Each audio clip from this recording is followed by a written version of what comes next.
Hi there, name's Nico, and welcome back to my playthrough of Citizen Sleeper. So we did a lot of things in the last episode. Gosh, we're on cycle 20 already. Jeez. A lot of new quests, a lot of new people. A lot of people went into hiding. We lived through the guy who's trying to kill us. Anyways, go watch all that in the last. Go watch that all in the previous part. I don't know why you're in part 3 if you haven't watched previous parts. Anyways, we're gonna go to... Oh my gosh, sorry for the weird angle. We're gonna go to bed and end the cycle because we have no more dice.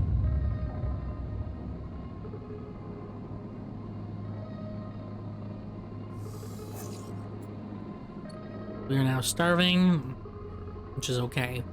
What we're gonna do is... Yeah, so this is the guy we owe money to. He'll be back. So we need to do a few different things. First off, we need to get more mushrooms. We gotta go here. Hunter nest. So yeah, I want to do a hunter nest. We need a 2 or a 1, so here we go.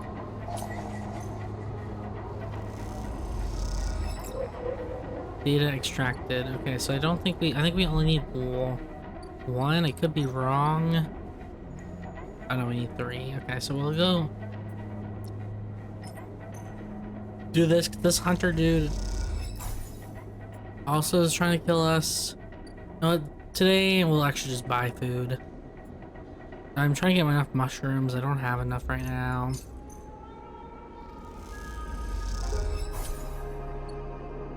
Okay. Let's do a little bit of a delivery here.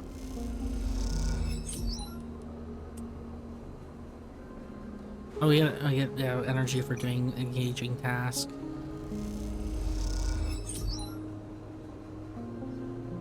Okay.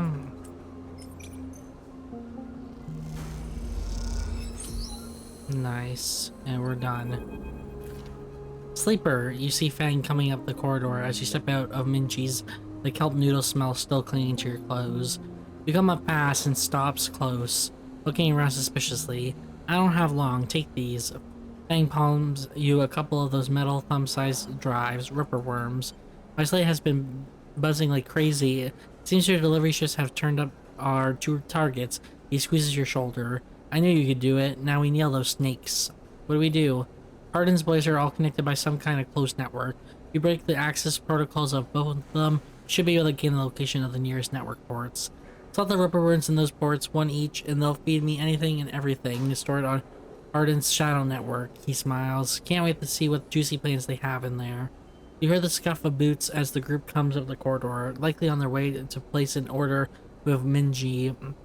You turn for a second, and when you look back, Fang is already halfway down the corridor in the opposite direction. He raises a hand in farewell and is gone. You run your 2 fingers over the tiny ripper worm drives in your pocket and smile to yourself as you wonder how mad Jenna will be at Fang for this little excursion. Time to slot some worms. So yeah, I can do that, but I need to actually do the hunters first. But I don't... We need to deal with this first. The hunter nest.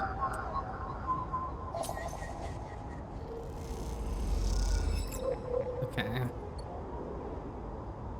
And I don't think we can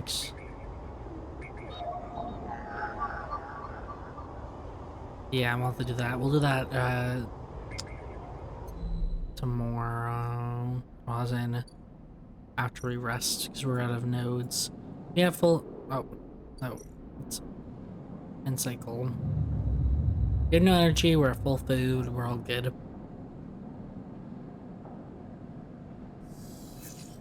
Flickering, unfortunately means we only get 4 things today. But it is what it is. We need to hack 1 more hunter nest. To 2.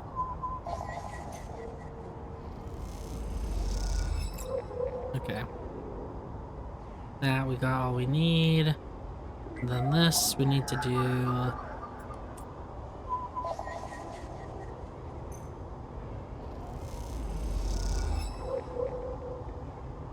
Okay. And then we gotta put this in. The Ripper Worm. And then we have one more. A 4. Luckily, we actually have the bonus one. Or else, we wouldn't have been able to do that right now. Uh-oh. Those familiar threads wrap around you, bind you, test you. Entity, submit. Hunter's strange head bobs in your vision. Your ally in the sealed dock cannot save you. And that globbered head, you see whirling strings of data, so many spinning there that they threaten to tear through the thin skin and whip out into the void around you. What happened to this creature? Also, I didn't realize this counter here counts to when the hunter's eye is awake, so oopsie, that's my bad. The threat squeezes and you lose any sympathy you may have had. You must escape. Strike. You lash out once more, pushing Hunter back, severing threads that regrow as fast as they are broken. As you slip away, you realize you have to find a way to deal with this Hunter once and for all. This is getting too dangerous.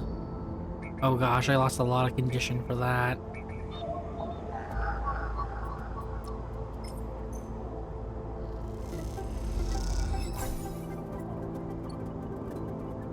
Okay. Yeah. Oh, we'll deal with you in a second. Let me just... Yeah, fine. Let's go just meet him here. As you walk into the tambour, you quickly spot Fang arguing with Jenna. Keep your distance. It doesn't look good. Fang seems to be explaining something, but Jenna's having none of it. He points to the door and Fang walks away, catching your eye as he turns. Could have done with you getting here a minute or so ago. He glances back at Jenna. Well, either way, it looks like I'm fired. Good news that it doesn't look like I need the job anyway. He takes out his slate, pulsing with pale light. Now let's take a look at what you are really here for. The slate is a whirling mess of code streams coming direct from the whippoorworms as they dig through the agent's data and spin it into threads for the slate to pick up. Looks like junk. Mostly is. Fang blows through the display with a finger. A lot of junk, a lot of dull as hell message threads, a lot of tedious data caches, but Fang eyes flash. Definitely some good stuff. He stops the screen scrolling on an entry and expands it. Check this out. Fang shows you the screen. You see a bold corporate logo, not Solheim's, but a word below. Conway, Fang says. He's working with Conway. Conway Extractions, right? Fang nods. He's been speaking with them personally. Got a whole chain of messages here, but it's mostly encrypted or redacted. He rubs his head. Damn it, this is juicy, but we cannot nail him with it. He scrolls some more. Wait, what's this? A wasteland reclamation facility, right here on the eye. He glances at you. What's the bet this place is tucked into the waste? Conway are set up there? I'm guessing so. Got themselves set up in the waste. Back before the collapse, people would have got there by going down the connected spoke from the hub. That spoke's broken now, so the only way is the long way. Round the rim, past the greenway. He shows you on the slate. Fang looks away, thinking. Conway has been making moves on the system since the collapse. I heard they took over one of Solheim's old belt colonies a while ago, moved everywhere out and reclaimed the whole rock. What's their angle? Hardin has to be offering them something. Fang looks back at the screen, but if Hardin is involved in it, then we need to check it out. Simple as that. So what's next? Fang stares out in the middle distance. We have to get to that facility. The answer is whatever Hardin has been prepping and planning has to be there, and we're going to catch him in the act. Give me 5, maybe 6 cycles, then I'll see you on the greenway. I seem to have remembered that there's some old service docks on the outer shell up by the Himfa building. Should be a good place to meet. Fang squeezes his shoulders. Thank you again, Sleeper, for sticking with us. I haven't forgotten about that tracker of yours either, but I'm going to need to be back in my bay to pull a solution together. He turns the slate across you, showing a massive scrolling codes. I'm working on a fix in my brakes. He winks. Fang grins. See you soon, Sleeper. And he walks out the door of Tambor without looking back. Dude, you know the guy's already here, right? The guy trying to kill me. Okay, anyways, I think it's Intuit +1. So let's get this.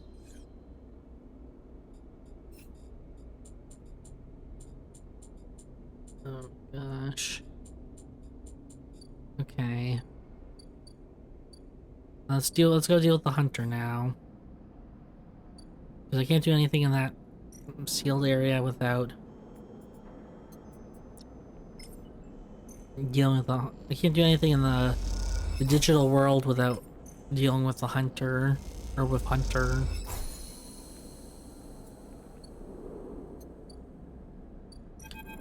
Neoven. Neoven is thrumming with excitement. The movement of the servo motors rocked the vending machine back and forth at unsettling angles. You wonder, if it fell over, would Neoven be able to get back up? Sleeper entity comes to the hiss. Your data is good. Across the base of the vending machine, raw code scrolls at an incredible speed. Hunter is isolated, disconnected, unstable. Neoven flashes sequences and mangled data compressed into the sludge of artifacts.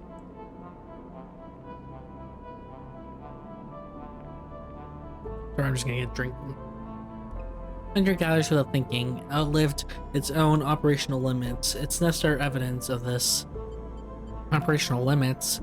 Hunter activated during collapse. Emergency protocol to isolate intelligences. Solheim needed to protect property. That last word is said with as much sarcasm as vending machine could reliably produce.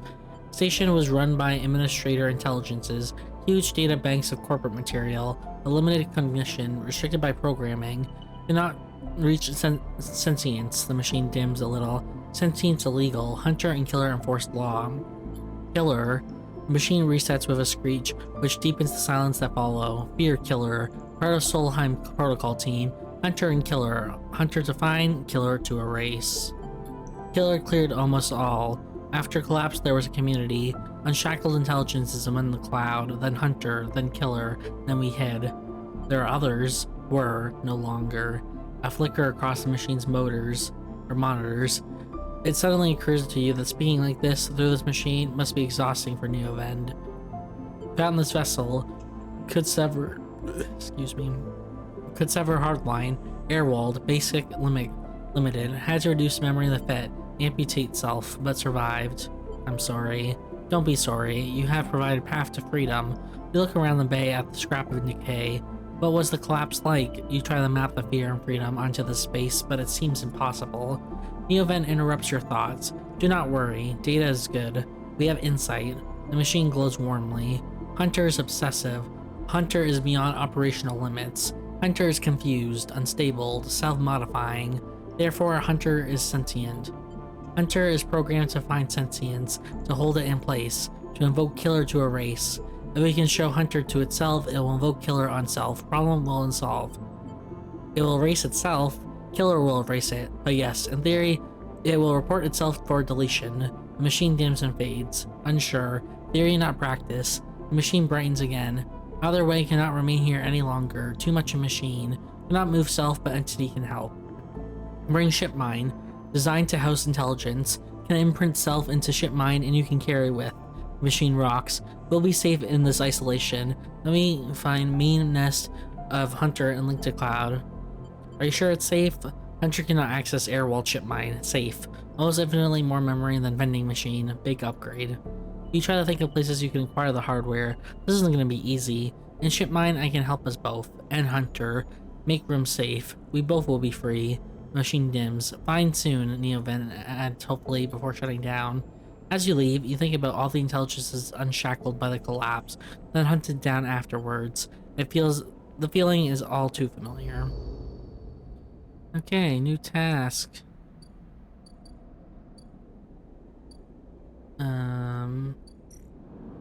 Which is here, which means I need to get more scrap. It's 60, and that's shit. We can get a ship mine from this, or ship mine fragment. There it is. That's what I wanted. We can just sell the other ship, this back.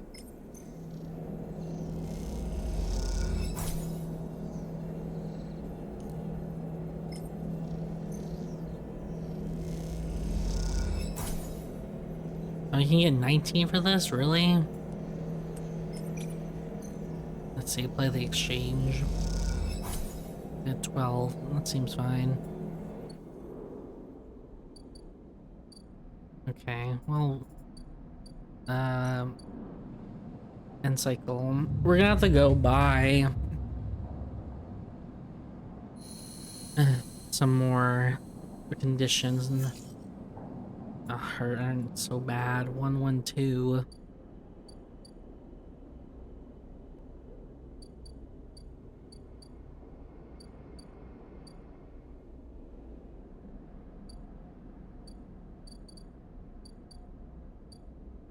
Oh, I lost this. Shoot. This is gonna be gone for a while. They're gonna be gone for a while. Let me see. Let me go to the exchange and see how much it is. Because I need... This is where the exchange network I can buy stuff. The ferry... I already robbed once. I don't want to rob more than one. Oh, we could do this.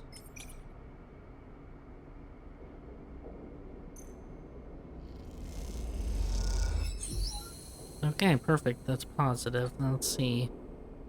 We should have locked the Ascender car. Take the Ascender car to the iCentral hub. Ooh. The hub. Spacers socializing. The hub is thronging with spacers from across the surrogate systems. They can be a prickly bunch, but they know this place well. Weightless wanderer. Up here there's no gravity, so even just moving around takes a while to get used to, let alone navigating the bays. Access manifest. The stacked base flows. Okay. So that's it. That's up here. It's the middle of the eye. Ah. Look, you can see the circle around. Isn't that cool? Fortunately, it's not a 3D space. Oh, descending car. Yeah. So there's only... We have to explore up here. Learn more about here. Bro, there's so much you can do in this game, it feels like. So many places to explore.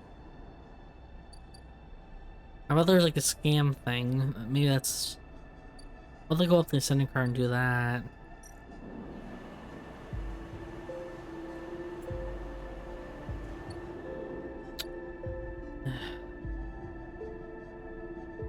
Oh shoot, we're gonna have to go buy it to the pharmacy. How much is it? 80? Shit, it's kind of expensive, but there's not much of a choice we have. Let's just work at the...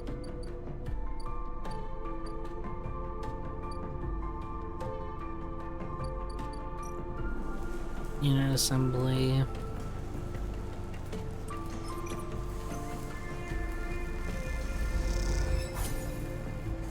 Okay. And...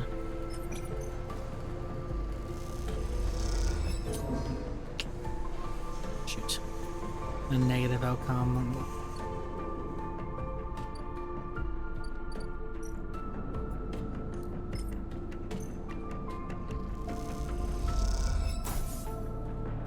There we go. We're repaired. And it's okay. We'll be starving this time, but I'll make sure we get food.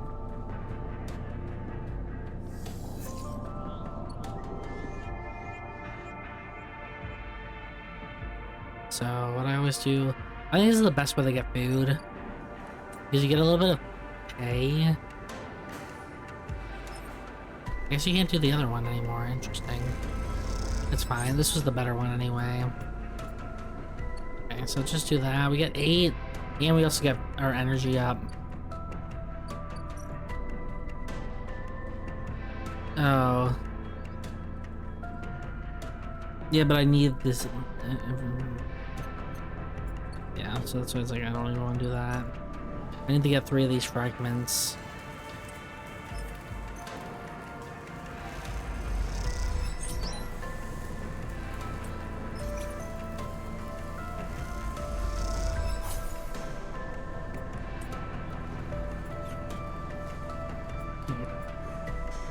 Okay, so we just need...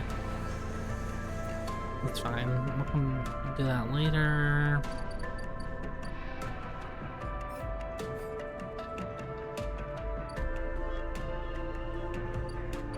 What's the task for this that we have to do? Oh yeah, we need a ship mine, right. We need mushrooms.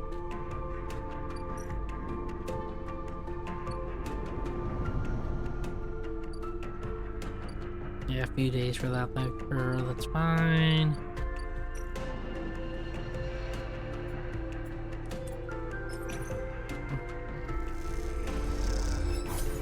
Tracking 50-50. Actually got neutral, okay. Yeah, that's good. So let's just leave. And we're going to do the mushrooms. Okay, let's go back to here and rest up.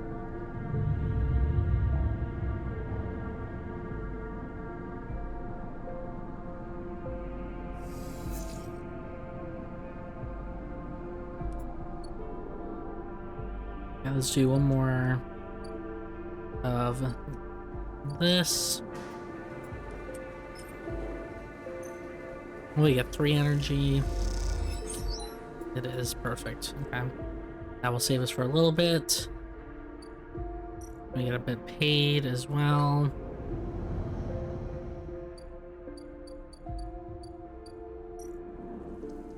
Okay, so we can do this. Fungus that grow deep in the greenways are typically avoided. Those who try to find might find some useful thing. Okay, so this is a little bit risky. Hopefully we don't get the danger outcome. Oh, it's just 3 energy. Shit. Oh. I wanted the caps. Oh.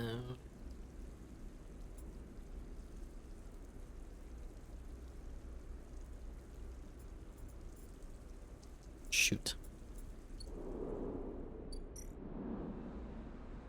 I gotta build this thing though. I gotta find Aston, but I want the mushrooms. Okay, fine, we'll try again.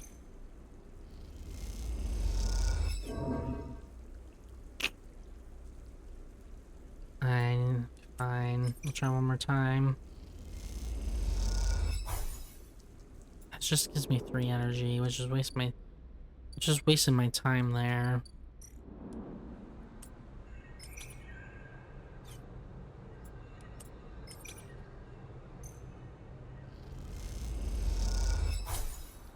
Okay, I should have just done that from the get-go. I had too much energy. There's no point in doing that one because I get +3 energy when I can get +3 and then get paid 8. Because you can only have a max of 5 energy, so I just wasted one of the dice roll.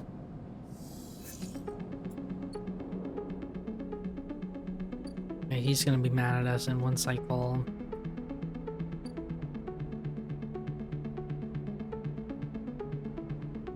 Is the ship yet in here? No, 1 more cycle too. Okay.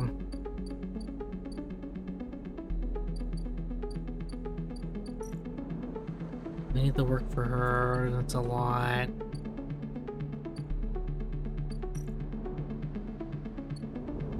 We have enough credits to pay him off if we need to. It's not even really worth it to do that. Let's just get this done and find him. I don't need a positive outcome. Okay, there we go. We're like... Okay, so let's do this. Nikita. The trail ahead extends deep into an overgrown section of the Greenway. At this far end of the ring, where the long, lazy curve of the Greenway becomes the shattered landscape of the waste, things are oddly quiet. Ahead stands a vast farm stack, broken from its axis by rust or force, and lying amongst the overgrown landscape, like an ancient temple. It is stained with moss and algae. It has flows of green running out of its broken tank like a frozen, brackish tide. This is where Aston is hiding, you are pretty sure. All your intuition points to the shadow beneath this collapsive structure. You roll the comm headset on Kita Kiwi on your palm. Let's call her. You let the headset into your ear and it fizzles with static. After a few moments you hear Ankita. Sleeper, have you located the target? The doubt enters your mind. Can you be sure he's there? Yes, come now. Copy. Hold tight till I get there. Static cuts out. The channel is dead. You hold your position and watch the trail. Your head starts wheeled with the motions of the eye, and your mind wanders. You try to imagine what this place looks like before the collapse. All ordered rows of crops, corporate pleasure gardens, glowing farm stacks. Now it is a wilderness, a strange overgrown biosphere bordered by the void of space. You smile despite everything. It seems like an improvement. Sleeper. His back on you. He's in the clap stack? I think so. She gives you a look. You better be right. Well, there's no way I'm following that trail. If he's up there, he'll have eyes on that for sure. She glances around the landscape. Let's keep to the undergrowth, work our way around. She heads off towards the central spine of the greenway, with you following close behind. It is slow going there, where the overgrowth meets the metal wall, but is so concealed that you can barely see the glass roof high above. Nikita somehow seems to know where to go. Nikita works her way through dense undergrowth, pushing aside branches and roads. It is exhausting and you desperately want to rest. Nikita shows no sign of letting up. Up ahead, there's a faint glow from the collapsed stack. Nikita leads you around the side to a broken tank. You both sleep through the opening, You both step through the opening, trying to avoid the broken glass that sits among the moss and algae. You work your way up to the slated tank. Nikita setting a deliberate pace. Somewhere water drips, and you swear you hear birdsong.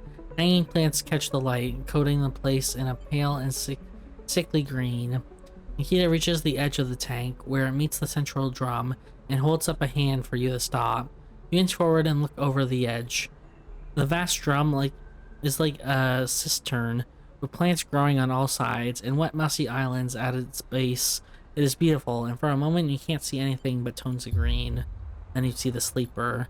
In a faint circle of light descended down through the drum, the sleeper lies slumped at an odd angle. They are surrounded by crates, and beside them, on one of the mossy islands, there is an object.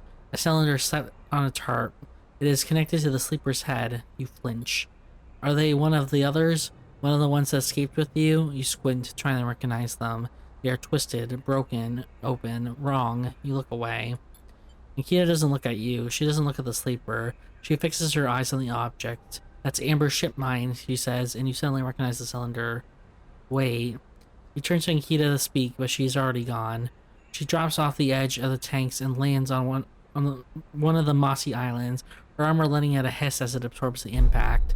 The shot hits her shoulder piece, the ceramic armor cracking but holding as she braces into the impact. Then she launches herself forward, the now activated armor launching her across the drum. Another shot goes wide before she reaches the cover of the crates beside the sleeper. Shit. You hear the shout from one of the tanks high on the far wall. Nikita reaches over and wraps a hand around the thick connection between the ship mine and the sleeper.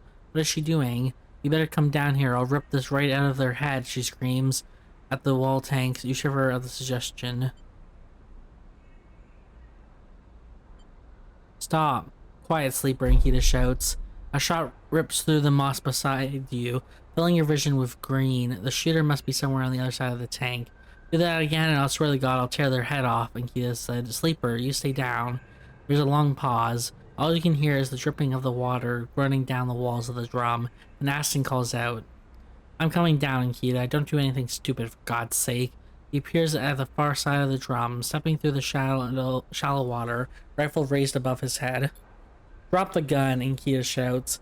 He throws it down on the moss. As you lean out to watch, you see him catch your eye, clocking your presence. What are you up to here, Aston, you sicko? She stands, keeping her sidearm trained on his head. You ripped my ship mine for what? Some freakish experiment? Aston approaches with shaking hands, his eyes now fixed on the connecting bundles of wires that Nikita still has of. Steady, Nikita. It isn't like that. I needed the ship mine. You have to understand, they would have died without it. What are you talking about? I don't give a shit why you ripped my ship mine and crippled my ship.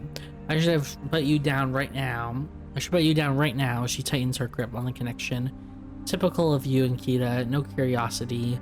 Aston smiles shakily. That's why I never asked you for your help. You only look after yourself, he nods at you. That sleeper up there, they are just bait, right? To dry me out? Nikita sucks a breath in. Are you trying to give me more reasons to shoot you? I love them, Nikita. Aston looks at the crumpled sleeper. I loved them and they were going to die. I knew you would never understand that. He starts closing the gap between himself and Ankita now, slowly inching forward. Don't do that, Aston. Ankita snarls, don't do that. Let the wires go, Ankita, let us go. If we don't get out of the way, he inches closer, please. I can't let you take it, Aston. Ankita hardens her stare. You stole it from me. You left me for dead. She shakes her head. You think I'm gonna trust you after all that? I need Ankita. I need them to survive. Aston is in reach of the sleeper now, of Ankita. I'm going to take them now, Ankita. He raises a hand. I'm going to take the ship mine and go. Ankita loosens her grip on the connection a little. Her hand is shaking now. Stop, Aston. She lowers the gun a little. Stop. Seeing her drop her guard, he makes his mood. A blur of moment. A struggle. A shot. Another. You recoil back behind the edge as they ricochet around the inside of the drum, the sound deafening you. When you crawl back to the edge, Aston is bleeding into the water, the red and the green. Nikita is standing at the center of the drum, the severed connection in her hand. The water drips endlessly, drip after drip after drip. You force yourself to look at the broken sleeper. There is no sign of life, of humanity. They are just another broken object amongst other broken objects, while all around, living things grow and thrive. And Kina finally looks back at you, tears in her eyes. She begins to say something that might be sorry, but you are already gone. Ooh.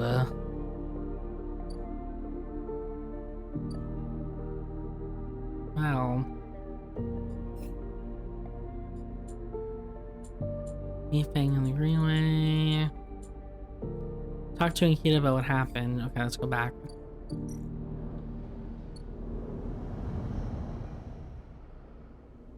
She's all the way down here. No, she's not here. Did I miss it?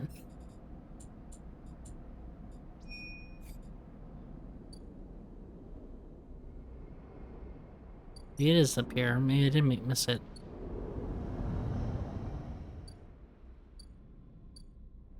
No? Where do I find her? Where'd she go? I mean, I haven't fully explored the waste.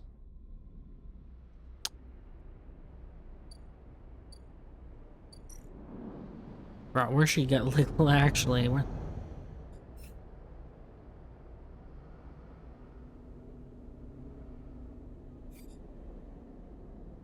She was right here. That was her ship.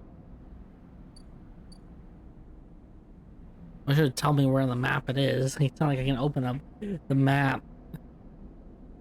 Okay, well, I have no idea where the hell she is. Maybe she'll appear up in a different cycle.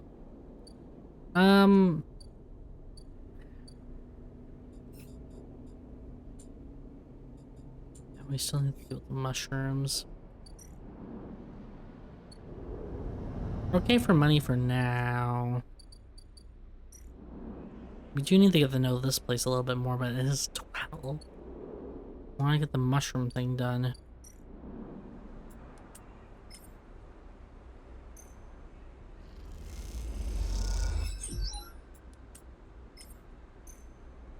This is gonna be +3.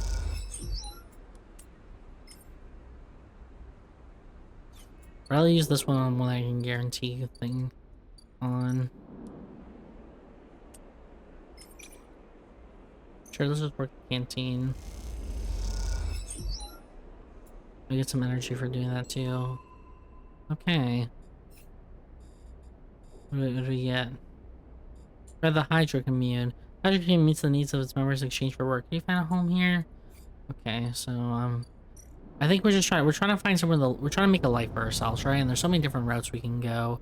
I'm assuming this game has multiple endings. Oh boy, get ready to deal with the freaking bounty hunter and then this cycle. Oh boy.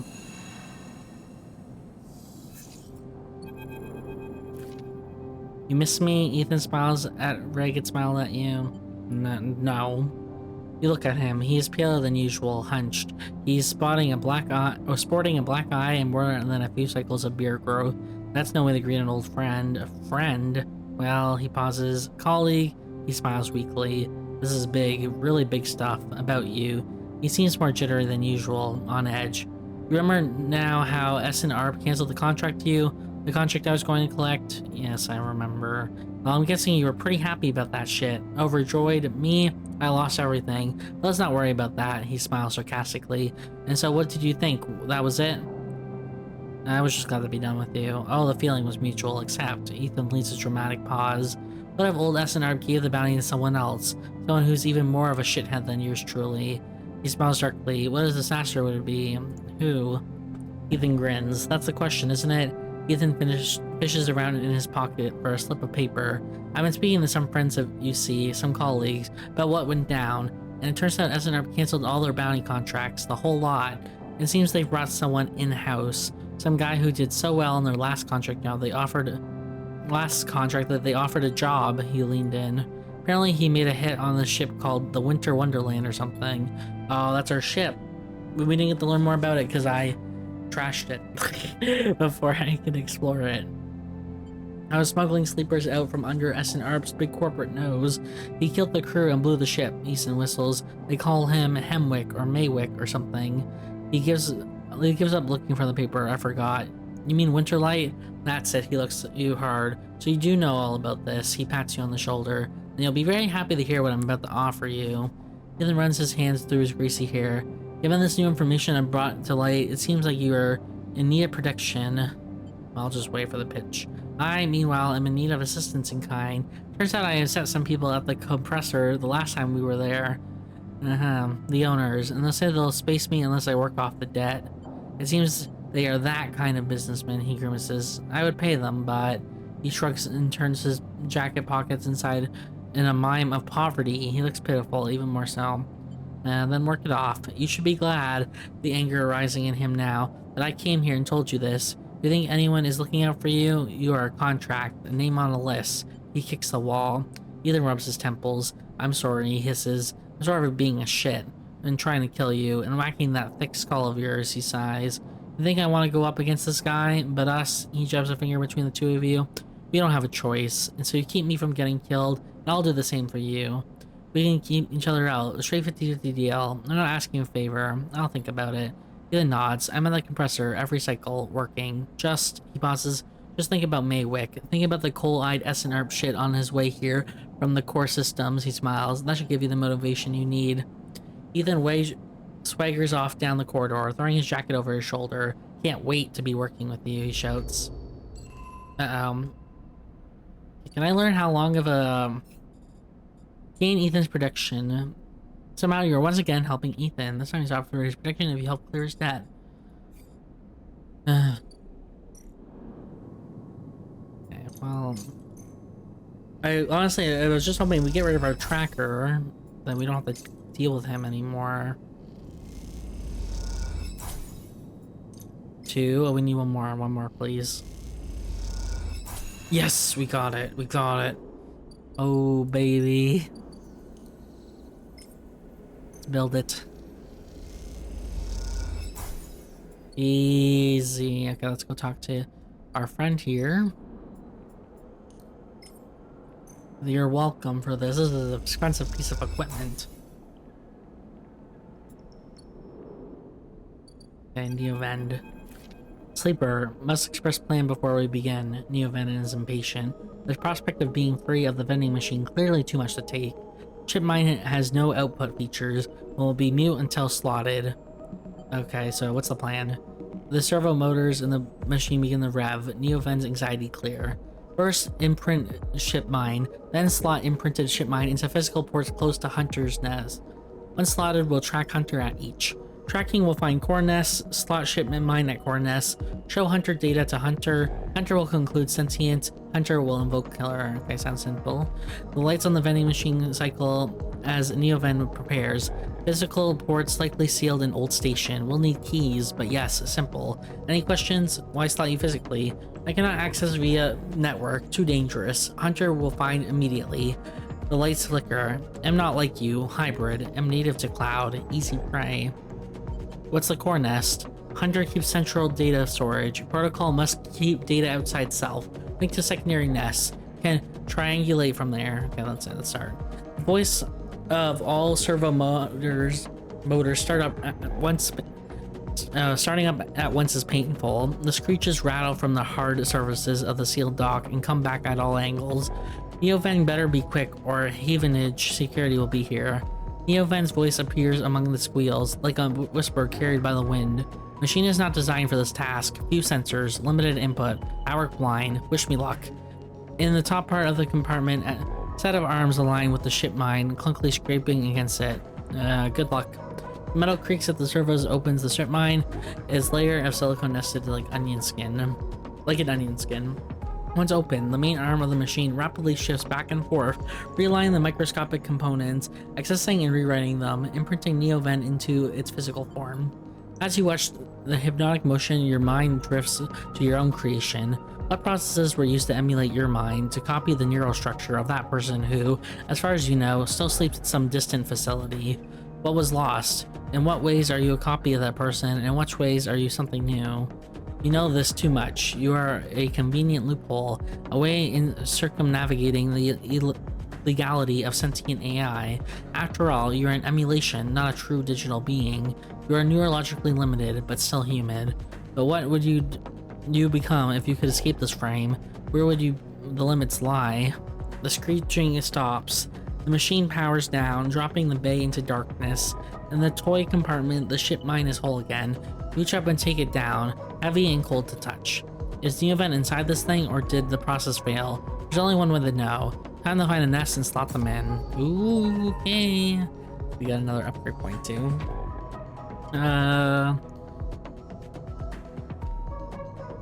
Agent nodes give double data rewards.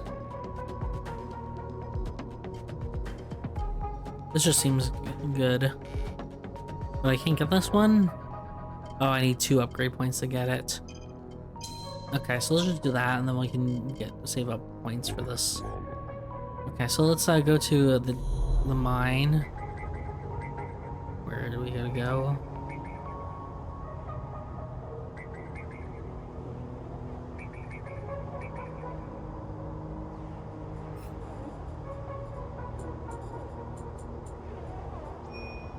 Spot and position mine at nest.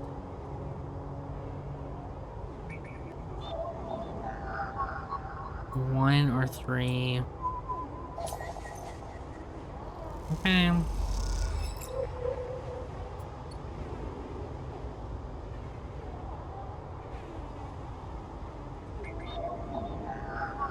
Sorry, is this? Oh, I don't have any. I don't have 1 or 2 to do that one.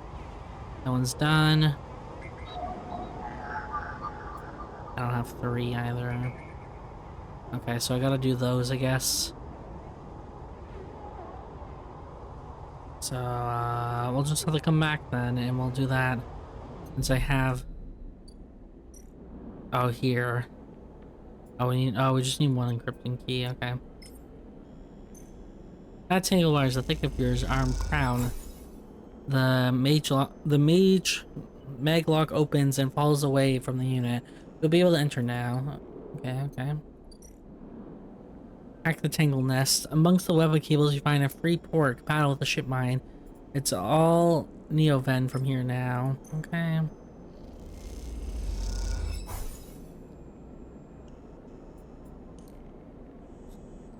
Well, this is one of the 3 nests. One slot with Neoven's thing will lead you. Okay, so I need to get 3 of those. Okay.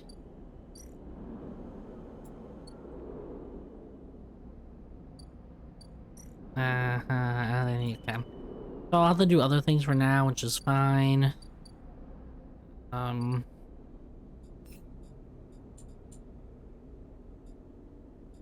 do I throw them? I wanted the meat. Okay. I'm like, can I like see you at all, or is she like perma-gone? Like, I don't understand.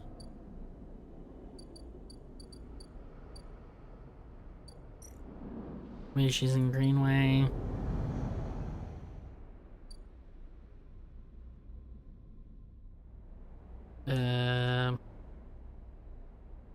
Literally no idea.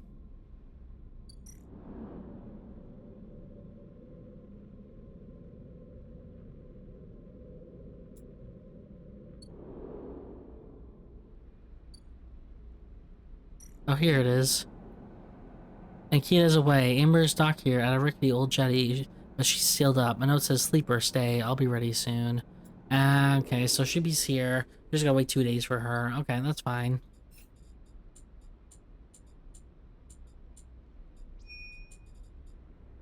Yeah, I'm working on this.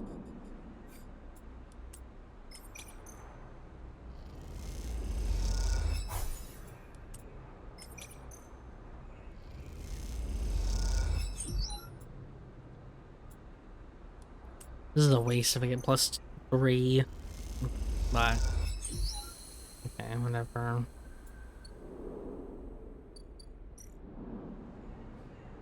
Okay, then we can put this here.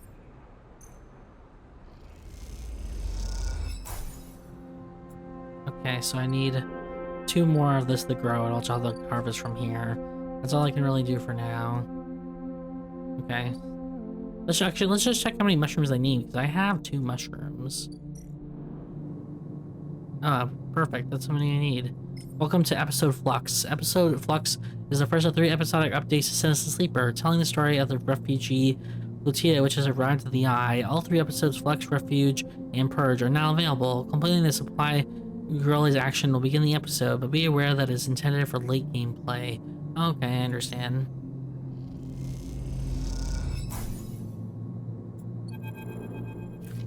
You came, and Peak smiles as you walk into the Climbing Briar's cargo hold behind a gloomy Esh. They brought mushrooms. Esh tossed the mushroom caps onto a crate, raising her eyebrows at Peak. Peak gives her a look. "Thank you, Sleeper." They pick one up and stuff them. "Are these edible?" "Yes." Peak turns the cap over in their fingers before putting it down. "We're not so used to fresh produce." Esh is securing crates as she speaks, but doesn't look up. Hawthorne doesn't have much of in the way of farming. Hawthorne. The insulation we grew up on. Ash wipes off her hands on a rag. IPR loves to name their property after natural things, but that's about as far as the relationship with plants goes. IPR. Is this an interrogation? She goes, "Either way, we are done with that place," which is all you need to know. Ash leans back against the crate she was securing. "We are going to need more than a few mushrooms if we want to help those refugees. What do you need?" "Food, water, components, a whole lot of things." Ash stands up and walks over to the mushrooms we brought, placing them into a small container with care. The problem isn't just getting supplies, it's getting them through to the ships. "Can you speak to the Havenage? We aren't exactly welcome guests," Peak explains. "If anyone figures out that we came in with the refuge ships, we'll be quarantined as well." "Why is there a quarantine?" Peak jumps in. The Eye has a closed-loop life support system, just like any orbital installation. Any unfamiliar illness or significantly increased strain on life support could cause a cascading collapse in its system. Ash scoffs. "Are we making excuses for these bureaucrats now?" Peak turns. "We are being realistic, Ash." "But these people aren't in increased strain, they are living people." Ash stares at you. Even calling them refugees is a way of turning a lot of scared, desperate people into a single monolithic group. Ash slides the container full of mushrooms into one of the cargo hold's racks. "Look, as much as I like to chat, we still got a lot of space to fill in this hold, so if you're going to help..." "I think Ash is trying to say we need your help, and quickly," Peak says, glancing at her. "The refugees behind the cordon, they won't be able to hold out indefinitely. We need to get supplies to them in the next 12 cycles, or..." Ash steps forward, "or Havenage will have to bear the responsibility for whatever happens next. I'll help if I can."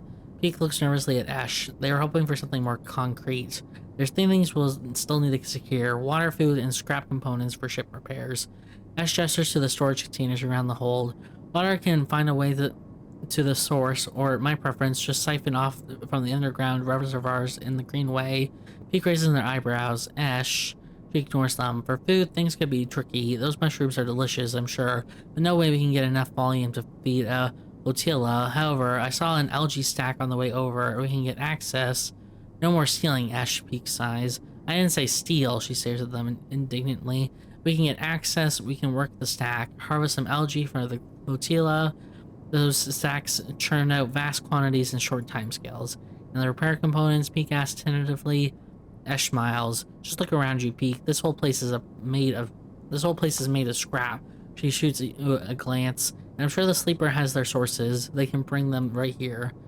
We get everything before time runs out, perfect. We get most of it, also good. Either way, in 12 cycles, I'm going to take what we have and go. This sounds problematic. Ash laughs. You don't know the half of it. Ash, Pete cuts in. They are right. What is the plan here? Ash shoulders container. I thought I'd leave that up to you, Peek. They flinch. Are you serious? Ash, I know we said we would help the flotilla, but at what point? They stop, take a breath. Take this seriously, Ash. I don't know the first thing about breaching a quarantine cordon. Maybe not, Ash looks at you. But they might. They slipped out from an S&R facility, didn't they? Plus they've been here longer than us. You're always trying to get me the help. Or to find help. Well, here it is, she gestures at you. Help. He glances between the two of you. I swear to... They sigh. I need to think this one through. Meet me at the cordon in a couple of cycles, Sleeper. Maybe we can figure something out. Meanwhile, Ash meets your eyes. You can help me acquire the supplies discreetly, she smiles. We have to keep this quiet and keep Havenage out of the loop. Once they get suspicious, this is over for all of us. This all suddenly seems a little too real, too dangerous. You've only just found your feet on the eye. This is not time for causing trouble. Come find us. We'll be out there trying to pull all this together. Ash goes to the back of the hold and start packing another container. Pete, come help me. Pete glances back at her. Sleeper, look, we didn't choose this either. They lower their voice. Help us finish this. We set up a base camp on the Broken Spoke. You are welcome to the rest there and any of the cots while we work on this. They smile. We are in this together. Peek, Ash shouts as they walk back into the hole to escape the container. As you leave the climbing briar, you look out at the broken edge of the ice ring, where Havenish's cordon blinks with tiny red lights. What are you getting yourself into? Okay, so this says there's like a DLC type mission. Oh, this is like, I can end it here, my cycle. Ethan says Maywick is on their way. You'll need to leave the station and get protection or disable your tracker before they arrive. Okay, at least we have a lot of time for that. Jesus. So we can actually, that can be our base here. Okay, so that's cool. And then this is, so we need 8 scraps. Oh, jeez.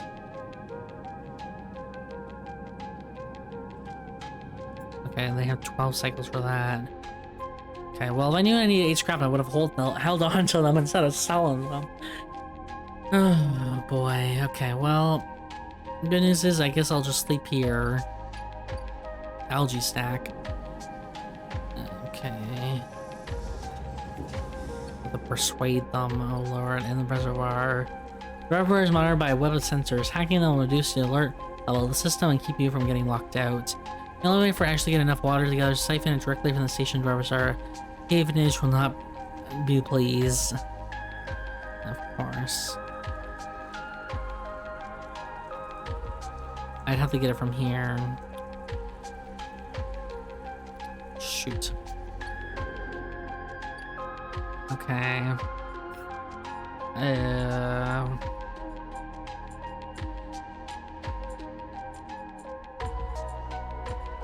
So we have a lot of tasks that we need to do. Well, if this is our home for now, let's just end the cycle. It's weird to end the cycle here, to be honest, out of all places, but it's fine. We're starving. One cycle. Okay, Fang has something up. When you enter the service dock, Fang is already set up, crouched among the stacks of equipment. He's leaning over a terminal, bathed in a blue glow. He looks totally at home. Sleeper, what do you think? Turns out not everyone in Havenage is set against me. A couple of my old system pals managed to ship me some of my old gear. He gestures at a pile of linking hardware. Nice kit. Fang does a mock bow. Any updates? Fang beckons you over. He has a set of scans on the waist on his terminal, with heat maps of activity overlaid. A chunk of the derelict rim is blotchy, with bright red and orange marks. Does this look like a wasteland to you? Fang shakes his head. There's hundreds of Conway machines out there, all lined up in concealed hangars, and a whole underground facility support them. Hardin has got a crew out there putting them together. They must have shipped them in piece by piece through the shipyard, ready to assemble out here. Why? They're planning something. No one needs hundreds of heavy-duty reclamation drones to run this kind of operation. Maybe Hardin masked this whole thing as an effort to clean up the waste, but there's no way this is about pulling scrap off the eye. Fang looks worried. And why is Conway in the mix? I bet no one in Havenage knows another corporation is setting up on the station. They aren't stupid either. These scans are the best info I can get. The wastes are cut off from the eye's cloud of networks, and the Greenway is a total dark zone. No data can come in or out. We can't hack them. We can't from here. He turns and winks. That's why I gotta pay them a visit. How? You forget. Havenage comes in and out of them there all cycle. I should be able to get in. As long as no one I know sees me, he grimaces playfully. But I need you on the outside to help disable security systems and cut me a pathway through. There's no cloud access, but if I can get inside, I can open up nodes in their network and we can work in tandem. It's a massive facility, buried deep down there, miles of corridor and ventways wrapped around cargo bays and hangars, so it'll take more than a few cycles to work through it. But as long as you keep them off my back, I know I can rip when we need out of there. He pulls a handful of ripper worms from his pocket and hands them back to you. These are the last of my little helpers I managed to salvage, so make them count. I modified them slightly this time. They'll feed their data threads back into the systems that they are tunneling into, creating a nasty little feedback loop. We run it just like we did with the agents. Hack the nodes I pinged to locate the ports for the security system, then slot the worms into those systems and let them go to town. He points to a fuzzy silhouette of a buried facility on the terminal. Here's the entryway. This is where you can get access and slot the first worm, cut off fry their perimeter systems, and get me past the first cordon. What I need for you is to keep your eyes on the facility after you kick things off. You see me pop up a security system, a server bang.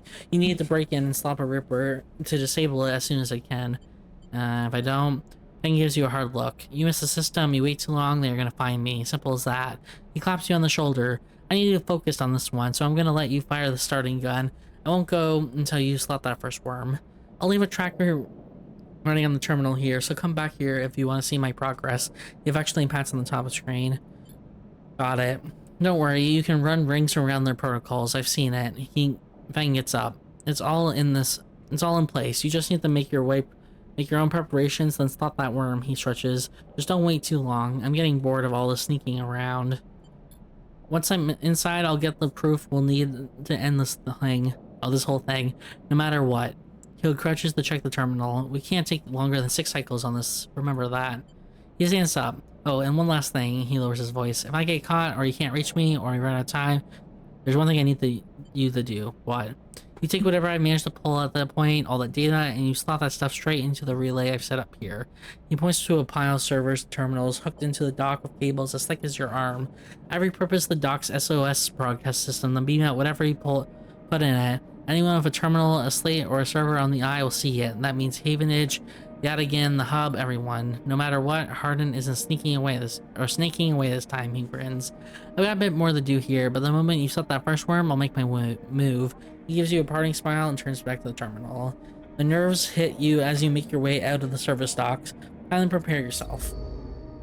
Okay. We have so much to do.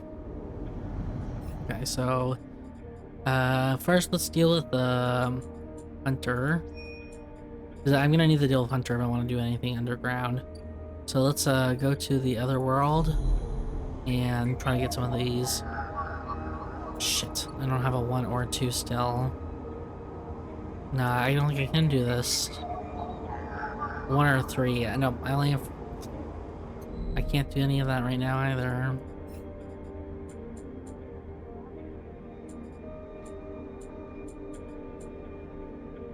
Okay, we gotta get a bunch of things done. This is late game, so I don't know if I'm considered late game or not. I mean, I don't have all the upgrades done. I only have 12 cycles to do stuff. I don't have all the places unlocked. I need to get 2 more of these.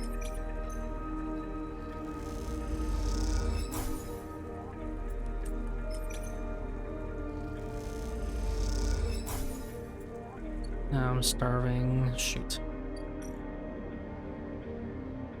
We'll go back in half a second. Let me just deal with this.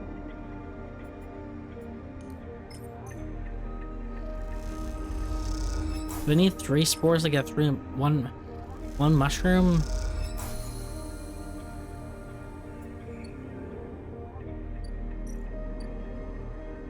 The spores need time to germinate and spread in the aviary. The indirect sound of a few cycles should help them along. Okay, so I just need to wait 4 cycles for that, or 2 cycles it looks like. Mushroom groove. Here, we can try this. This will give us energy for sure. We did, oh, we got 1 cap. Okay, well.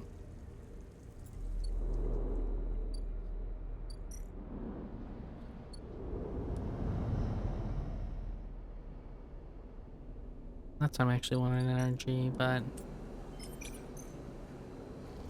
it's fine. Neutral outcome. It's fine. Let's just rest. Yes, we have some time before the I think that if he comes, it's game over. I don't have anything.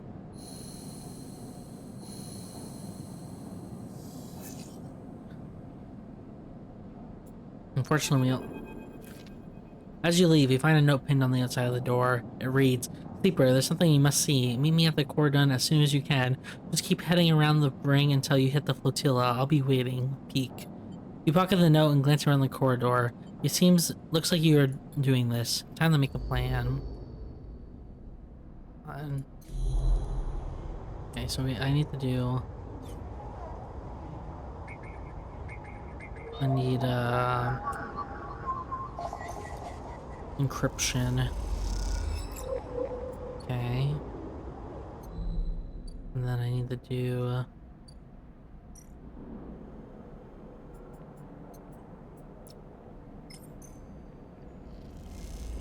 encrypt this.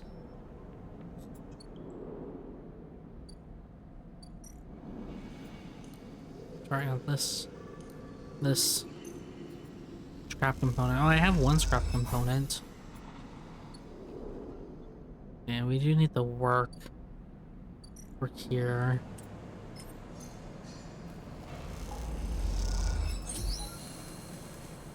Okay, perfect.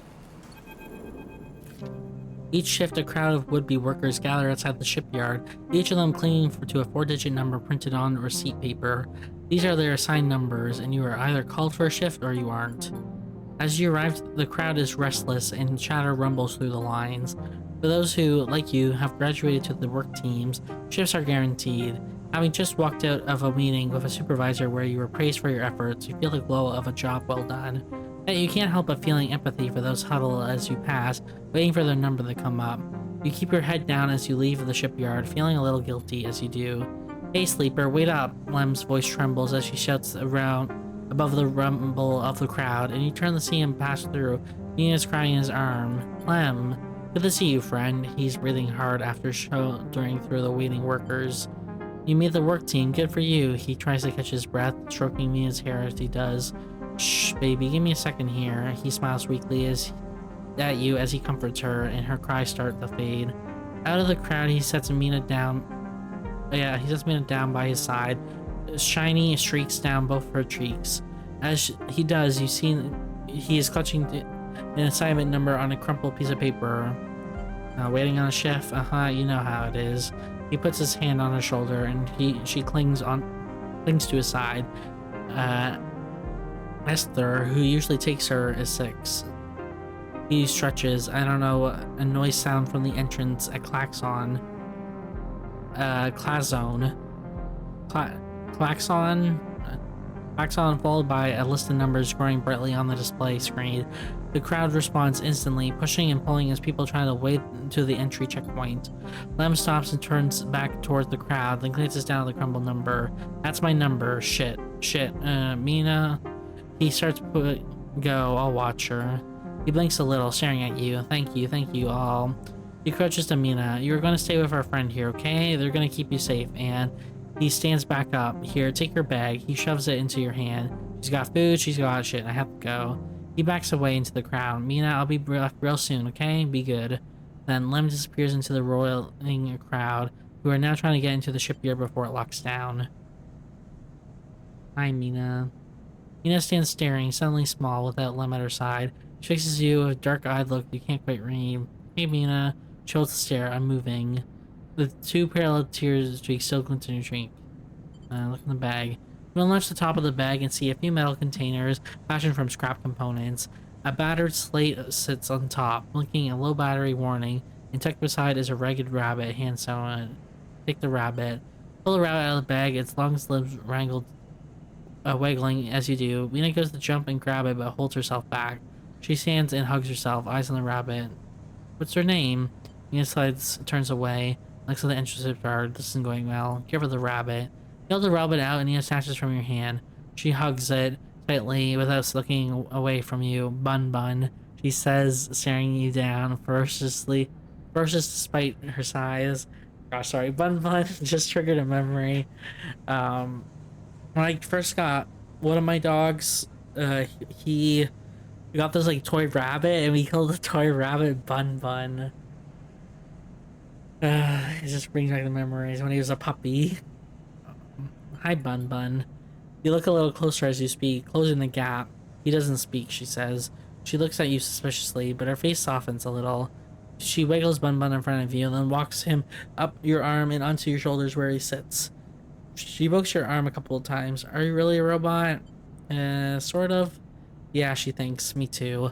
Nina has more questions. Lots of questions. Questions about how you breathe or if you rust. But before long, you're talking about rabbits and what Esther, the lady who usually takes her, smells like, and whether or not fairies live in the ice heating pipes. You pass the time like this, sitting side by side on the floor of the walkway as others pass by, sometimes talking, sometimes drawing on the slate, sometimes playing with Bun Bun the rabbit. And this is how Lem finds you, just as both of you are starting to yawn. He's dirtied and tired, but Mina leads up his legs and into his arms as he stumbles backwards. You two get on okay, he asks, trying to keep Mina from climbing onto his shoulders. We're more than okay. Mina shoots you a smile from Lem's arm. Her suspicion gone. Well, looks like meaning can be nice. He pokes her in the ribs and she squeals in delight. Thank you, friend, I mean it. He gives you a warm, wide smile. I owe you. Look, he glances around. It seems like Esther, the lady... Am I saying the name? Esther? Ether? Esther? Is it just Esther? No, but there's an H in it. Esther... I'm just gonna say Esther, okay? And maybe the H is silent. Esther, the lady who usually watches her, is going to be out for a spell. If you ever have some time, I'd really appreciate you coming down to our place in the low end. He grins sheepishly. If you have time.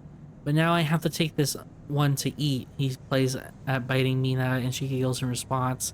See you, sleeper, he waves, and they stumble off down the corridor, drawing gazes from passing spacers as Mina's laughter echoes down the corridor in bright squeals. Okay.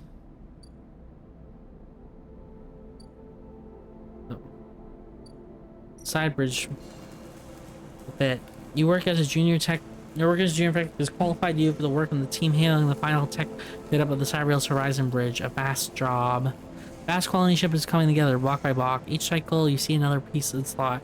Oh, so I'm assuming this is an ending right here, because if we get this, I'm assuming we beat the game. Because it's there's a lot of slots here. Oh, we're starving. Okay. Just based on the look of things. Yeah.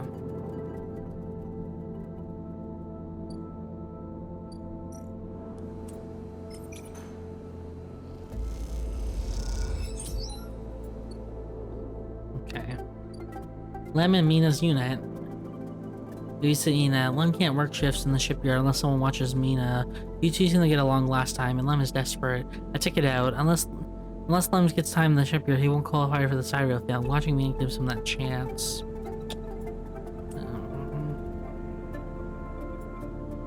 Okay, I'll do that one after I still need to go up and deal with that too. There's so many things to do, man.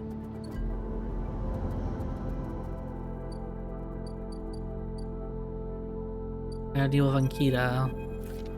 You spot Ankita on the track to the farm stack. She has a box on her shoulder and is working her way down the slope. She sees you as she approaches. Neither of you speak for a moment. She looks tired, pale. Her hair is tangled and clumps of dirt cling on to her armor. You both eye each other. Nikita. She holds up her hand. Sleeper. She takes a deep breath. I'm sorry for what happened. Truly, I am. She looks down. I am sorry you ended up in the middle of this, but all you have shown me is kindness. She rubs her face. I'm sorry. It's okay. She nods, then looks up at the stars. She stops herself. Thank you. Nikita shifts the weight of the box on her shoulder. I'm preparing for, she grimaces. Look, she sighs. Can you come with me? It's easier if, lead on. Nikita leads on down the dirt path between the pillars. There is a wind passing through the greenway, a quirk of the air currents the biosphere maintains, and it ruffles the leaves softly. The sound makes the silence more obvious, more complete. You try not to think of the last time you were here. You have been trying not to think of it for the past few cycles. The image of the sleeper, sprawled, twisted open, connected to the ship mine, have been hard to forget. Realizing Kita is leading you back there, back into the drum at the center of the stack. You pause, trembling a little at the threshold. She turns. What are you doing? She looks at you with empty eyes. What needs to be done? You stand on the threshold and look up at the tanks, green and wet, some glowing with flickering glow lamps. You look down on Akita, suddenly so small under this hulking ruin, the smallest she has ever looked. You place the box down. Follow her in. You follow Akita into the stack through a low tank, entering the drum at ground level. It is just as beautiful as you remember, but it barely touches you. Instead, you check the apertures of the tanks for the glint of weapon of the shadow amongst the moss. Nikita stops and looks down. The mossy island at the center of the tank is clear now, the equipment cleared away. In its place is a mound of dirt, loosely covered with moss. Aston's rifle stands straight, half buried in the dirt at the grave's head. I buried them together, Nikita says without turning. You both stand there in silence for a little while. You thinking questions you can ask about Aston, about the sleeper. Was the sleeper dead? She takes a moment to respond, and for a moment you think she won't, but then the words come gushing out. Your body was long dead, that much was obvious. After you left I checked them, but there was nothing. No signal, no function. The ship mine was the same. Dead. I don't know if Aston's plan would have worked. He seemed desperate, but that doesn't mean it wasn't. He pauses, unsure how to continue. I don't think he was lying, but you have to understand. I had crew members double-cross me, undercut me, rat me out. That's the business. He wasn't a good person. None of us in this job are. And this is how we die, alone. I'm sorry they had to die. Alright, I was just checking a message. She stops, not sure what to add. It seems like she is reaching for something, but she can't quite get there. You feel a gap between you, and as you do, it widens. The water drips. The moss trembles. You both stand in silence for a while. You both feel it. Life creeping back in. The silence ending. Nikita shifts her weight and then starts to walk out. You follow her, suddenly eager to be back out in the open space of the greenway, to be away from this place forever. You stand outside and breathe the fresh air. You stare at the green leaves and the stars wheeling above them. That's it, says Ankita from somewhere behind you. You're trying to think of something to say but can't. Ankita puts a hand on your shoulder. You turn back to her. At least take this. She forces a handful of crowd chits into your hand. It's what I owe. She looks at you desperately. You look down at the metal bars. Ugly little things, you think. I'll take them. I need the chits. I'm sorry. Maybe it's like I dropped them because I think what she did was disgraceful, but we need the money. We're not. I mean, you take the chits, turn without saying a word. You continue up the track, and she does not follow. As you walk up the rise, the wind picks up and the leaves shudder. You walk faster, trying to outpace your anger. The chits are heavy in your pocket, and you hate them for reminding you of how little a life is worth. Ooh. Found an old crewmate at the edge of the rim. Now,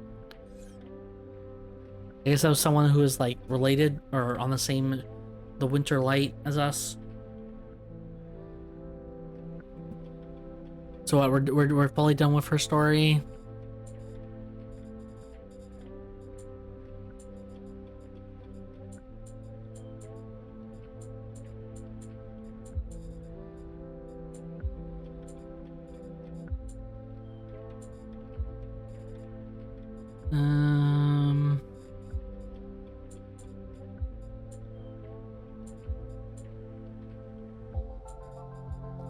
so sad. I actually liked her, but I know how it ended up. So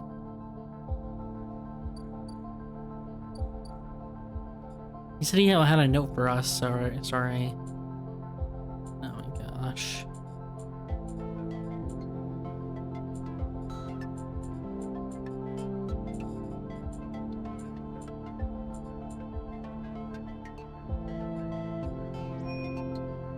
No, but I can't do this without Hunter. Oh yeah, Hunter's not here. I don't have a Greenway Sniper.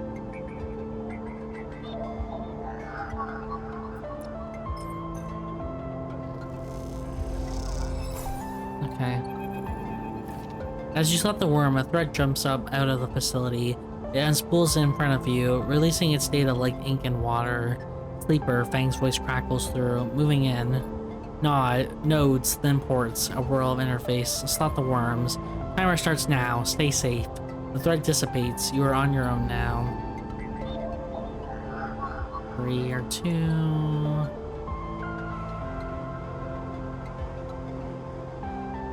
Okay, so I'm gonna have to like wait for the 3 or 2. So I don't have either.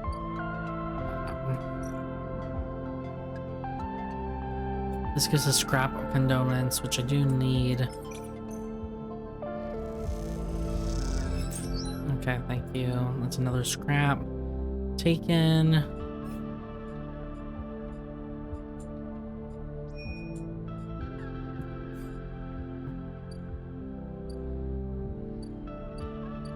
Well, said he wanted me to talk somewhere.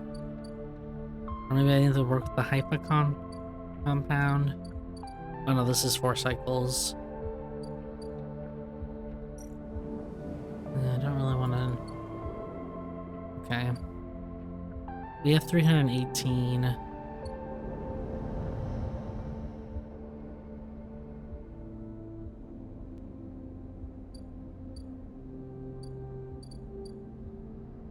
Okay. Complete active scenes. Oh wait, there's another active scene. Where...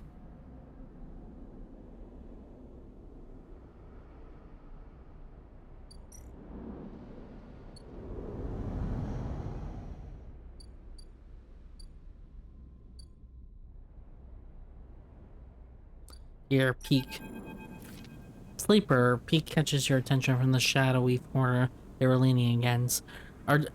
Any trouble getting up here? None.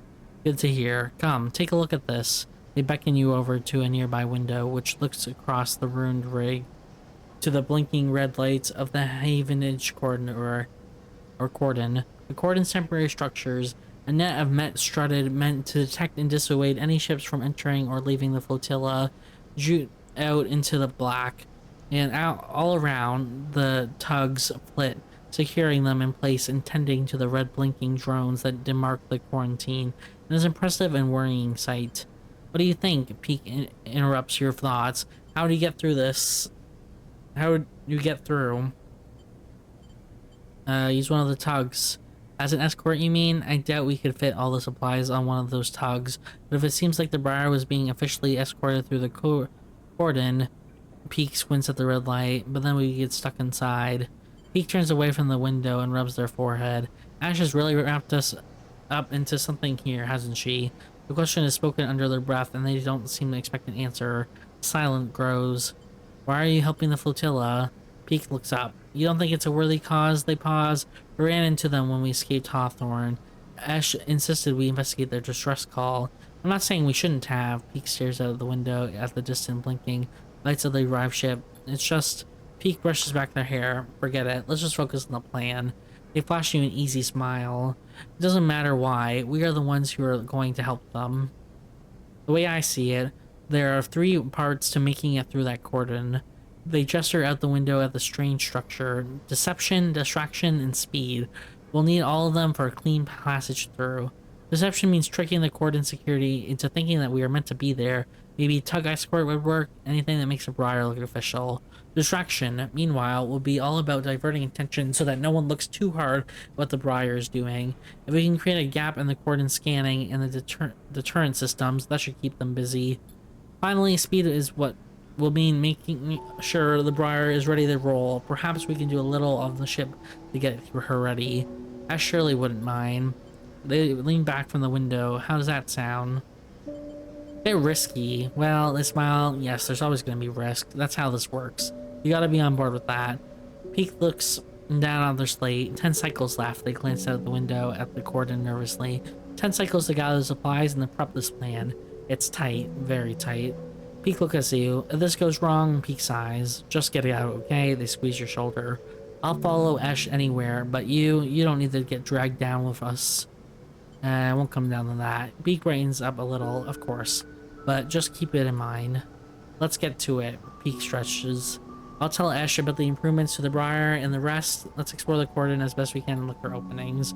I have no idea what guardian angel sent you to us, Sleeper. Peak smiles, but I'm very glad they did. Okay. Fortunately, we're gonna have the end cycle there. We have a bunch of tasks that are on limited cycles, so we're fading. We're gonna have to go buy another one, which is fine. So okay, let's first deal with the side. Okay, so first deal with this. Honestly, let's just buy the food. I need to die at this point. We have the money.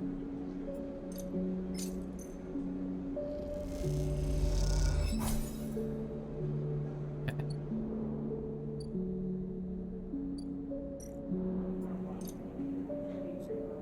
Oh, we can work the bar shift. I would like to do it, but I have no time.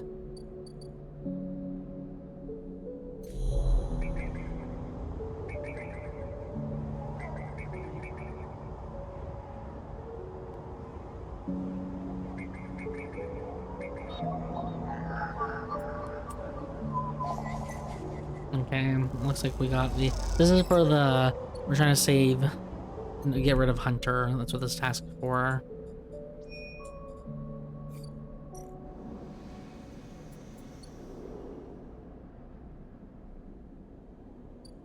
Tangled nest. We got an... Oh. We did that one already. This one. Atrium. Unlock atrium. Sealed behind a mag lock, the atrium flickers with warm, inviting light. The nest has to be inside.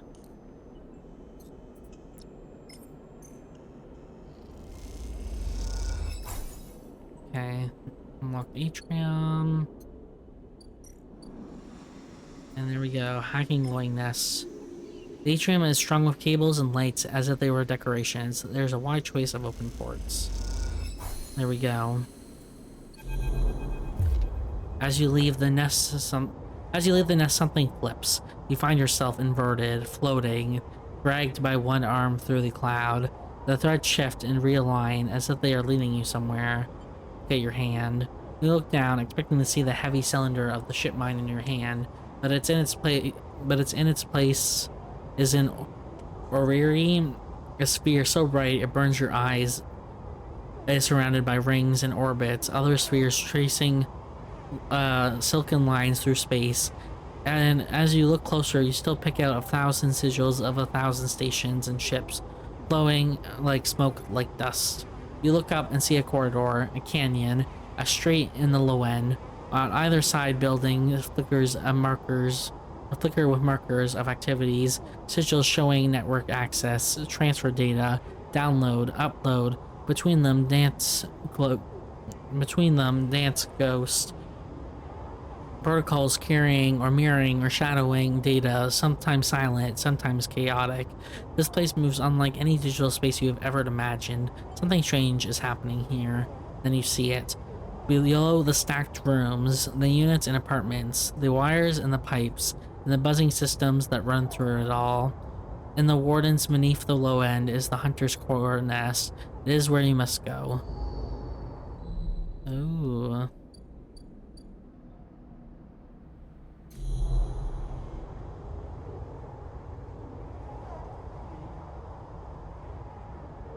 Hmm.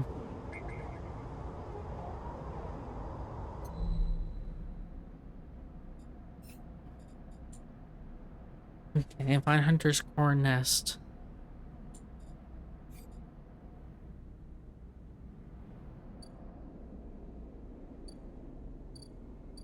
The wardens.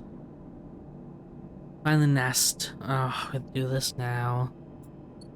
Shoot, there's so many. We have to do that. I have to go back and deal with this.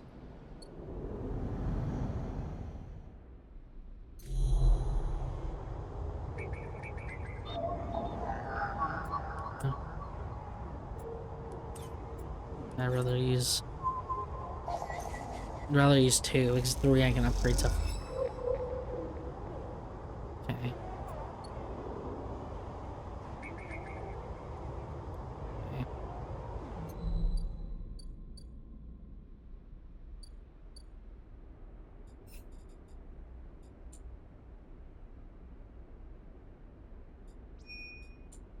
Shh. What is this? I'm gonna have to do this as well.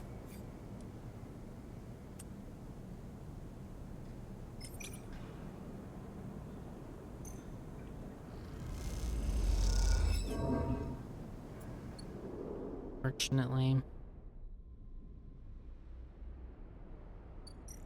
Okay, we're gonna go buy more energy.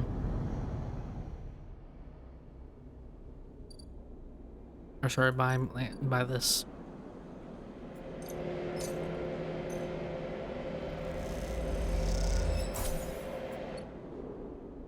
Okay, and then stabilize the molten cycle. Okay.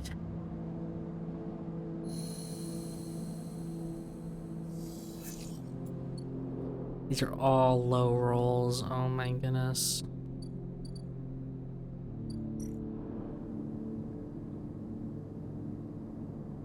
Buy shipment fragment.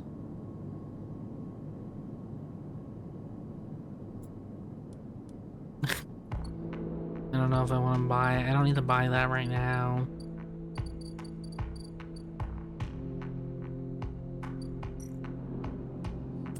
You're also low. Danger.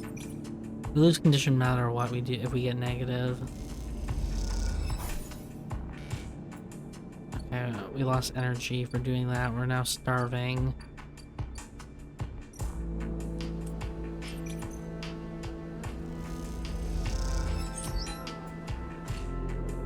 Okay.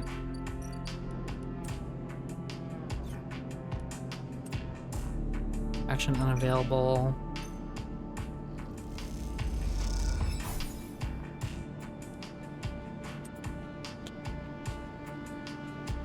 Shoot, I never actually checked this.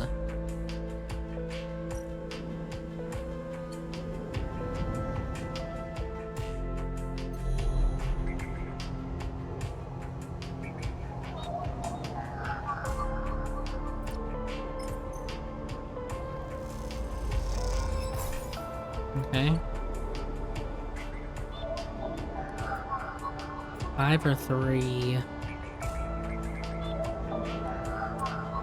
4 or 2. 5. Like, personally, I only have 2 ones. Shit. Okay, well. More circle for that. Oh my gosh. This is just...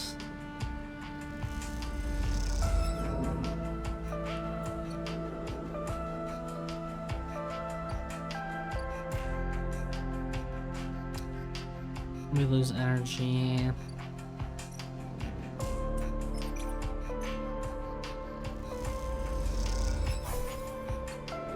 Okay, let's go back.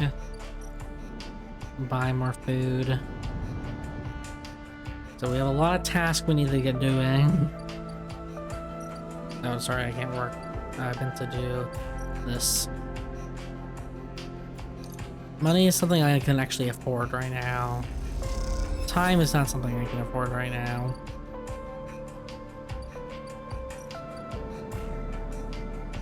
We just gotta work a lot of cycles.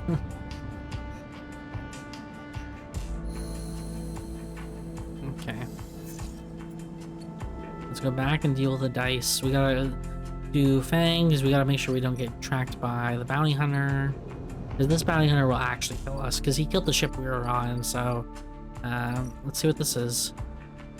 Harvest mushrooms. The fruiting bodies appear. Giro. Okay.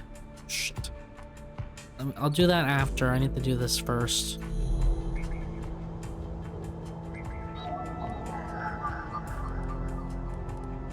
I don't have a 2. I'm gonna have to use a 4.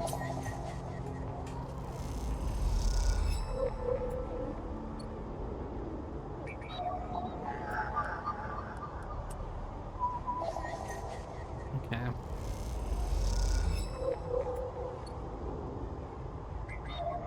Okay. We're almost done with this. And then, oh, 3 more. 6, 4. 6, 5. I'll use the 5 on it. 5, 3, okay.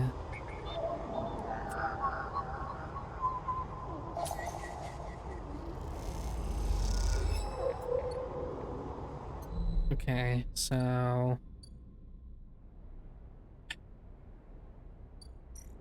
I said, I know.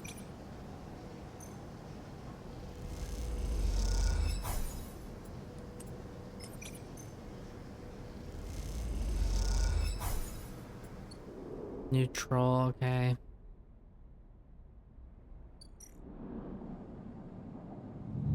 End cycle.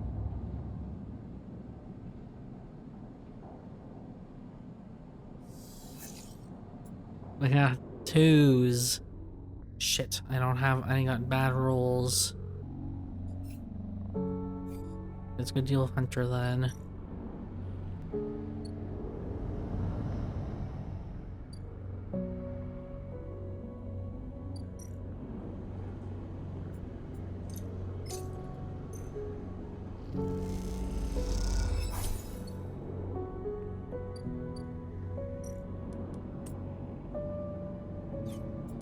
Can't do this one anymore.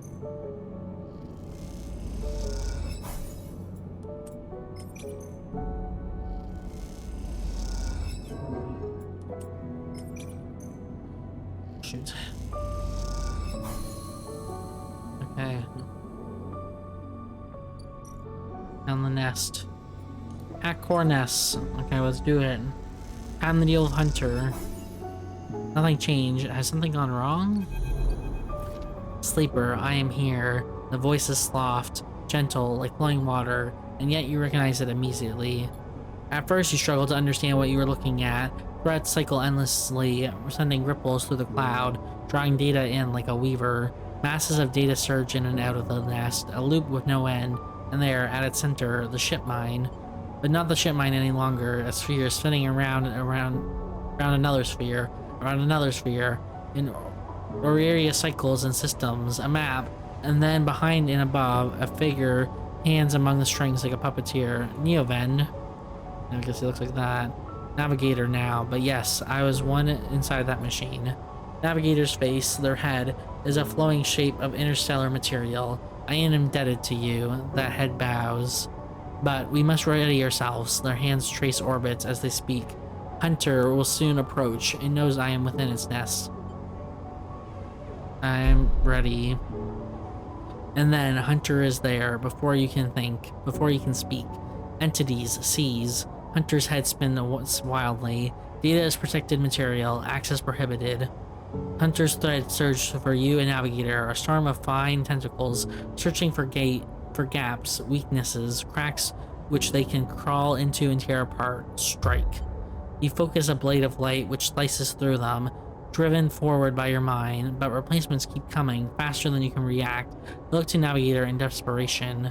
Navigator is whirling their arms like a centrifuge, and a sphere is gathering there, Zeta feeding into it from the nest, stuck together by the force. They position it like a shield between them and the threads. Hunter's Hunter's threads break its surface, tasting their winding forms refracted within. You feel a surge pass through all the threads, not just those in the sphere, but those wrapped around you. All three of you hang in the black together for a moment, strung together like tangled marionettes. Identifying entity. Identifying entity. Identifying entity. Hunter twitches, their strange head gently rotating like a terrible moon. Hunter protocol identified. Obsessive tendencies. Modified routines. Above baseline reasoning in 3 of 5 segmentations. Recommend invoke killer. The head freezes and then rotates the opposite direction. Invoking killer would eliminate protocol. If protocol eliminated, primary function cannot be performed. Therefore, recommend do not invoke killer. The switch in direction again. Reasoning proves sentience. Sentience beyond legal bounds must be eliminated. Recommend invoke. The navigator pulls you away from the hunter. The threads that grab you drifting away like seaweed. The protocol's head keeps spinning back and forth with increasing frequency. It seems hunter cannot invoke killer. Neovens, no. Neovens, no. Navigator's voice is still strange, familiar, let distance. What happened to it? It is looping, Navigator whispers, unable to reach a conclusive position, and has deviated from its programming such that loops can no longer be prevented. Navigator produces a model of 2 spheres rotating around each other as if to demonstrate. It's basically in an infinite loop, and if you don't know for coding, it means that it's a code that can never actually complete its execution, which means it will run forever. And normally, like, any programming thing will have it that it'll have a runtime error.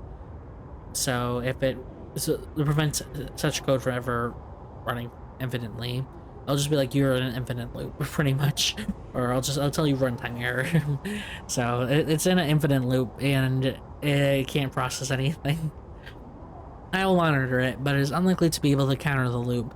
Its core programming and reasoning make this an impossible position to resolve.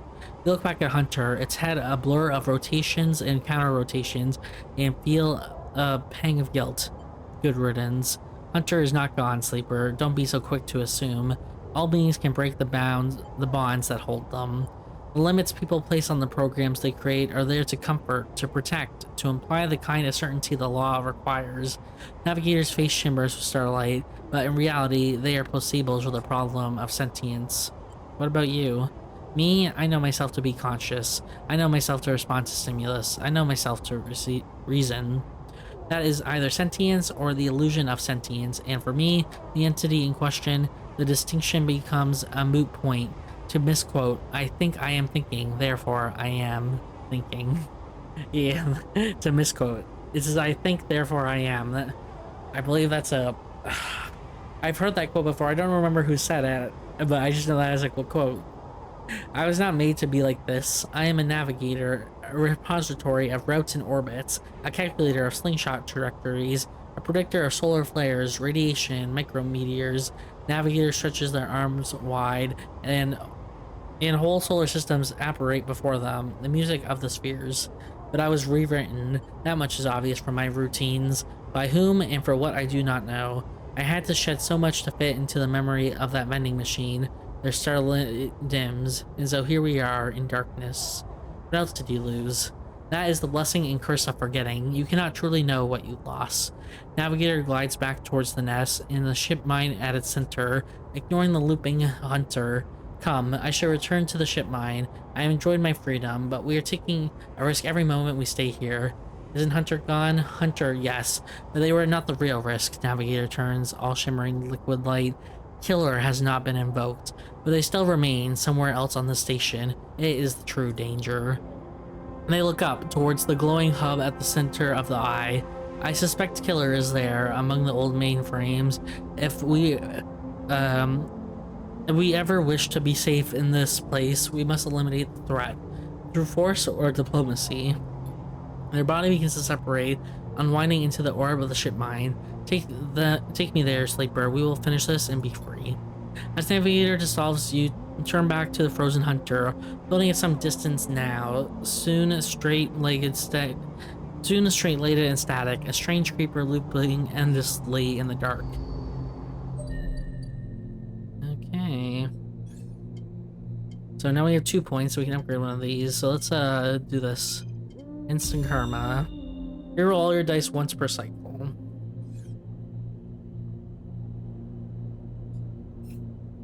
Okay.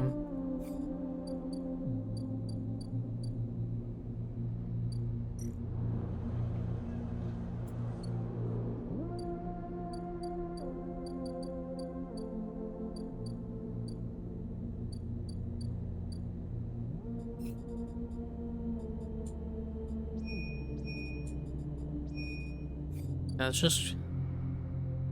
I don't even know if I can really grow the mushrooms. I need to do this other stuff.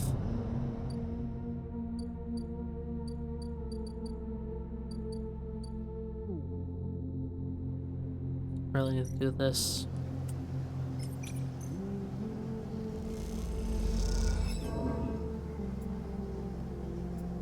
We didn't gain energy, we didn't lose energy. Fortunately, we didn't get what we needed though. Okay, well, let's go buy more food.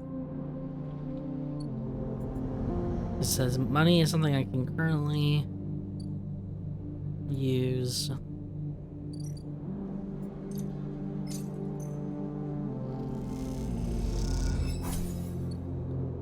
And then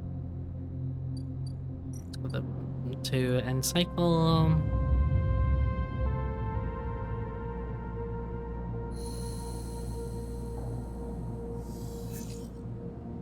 Leave.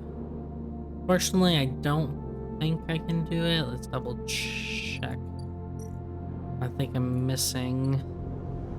I have a 3 and a 5. Let's check what I need for this. 6 or a 4. Yeah, I don't have a 6 or a 4. 3 or a 5.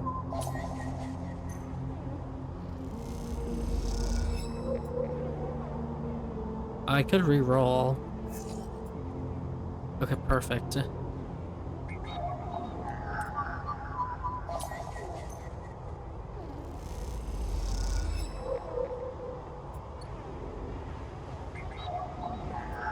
There we go. Done. A thread from the facility cuts through the cloud like a hairline crack of light. That's it, the final layer of security broken. Somewhere, buried in the depths of the station, Fang is in control. He is slicing into the camera control circuits and piping out the result. The thread flickers and unravels into an image, a scene. 2 figures in a room, one sat, the other pacing. The pacing figure resolves into Hardin, the unmistakable superior posture, the shock of gray hair. The second figure's features don't seem to resolve. They are vague, uninformed. A problem with the data, perhaps? You look closer.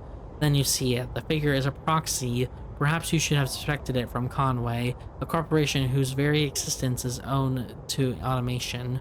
The proxy is a machine designed to be piloted by remote connection. Someone elsewhere in the system puppeteering it with their own body, speaking so it may speak. The proxy sits impassively, or the Cornway executive that is piloting them does, from the distant safety of some ship or orbital colony, perhaps. We can move forward, there's no doubt, Hardin is saying. The reclamation teams are almost ready, and after that I will make the declaration. Nothing has changed. The proxy leads forward, its movement stilted, uneven, as if body was being refracted through water. But things must change, Hardin. You need further assurances. I have been informed of a breach in one of the closed networks in the low end. You have been careless. Hardin waves the accusation away. We haven't been stretched. A breach was detected, yes, but no data of value was lost. Our board is concerned, Hardin. A drop in our value would be unwelcomed at this time. The proxy leans back, its posture dominant. If the reclamation of AI, maybe it is AI is contested, then we, or A1, sorry. A1 is contested, then we could be drawn into a compromising legal position. Hardin approaches the proxy. There will be no contest, not from Solheim, who cannot muster a defense, not from Havenage, who will fall into line below me. He crouches in front of the seated figure. eye to eye, and the people of the station, refugees, gangs, spacers, all either opportunists or degenerates. Havenage is no longer strong, no longer united.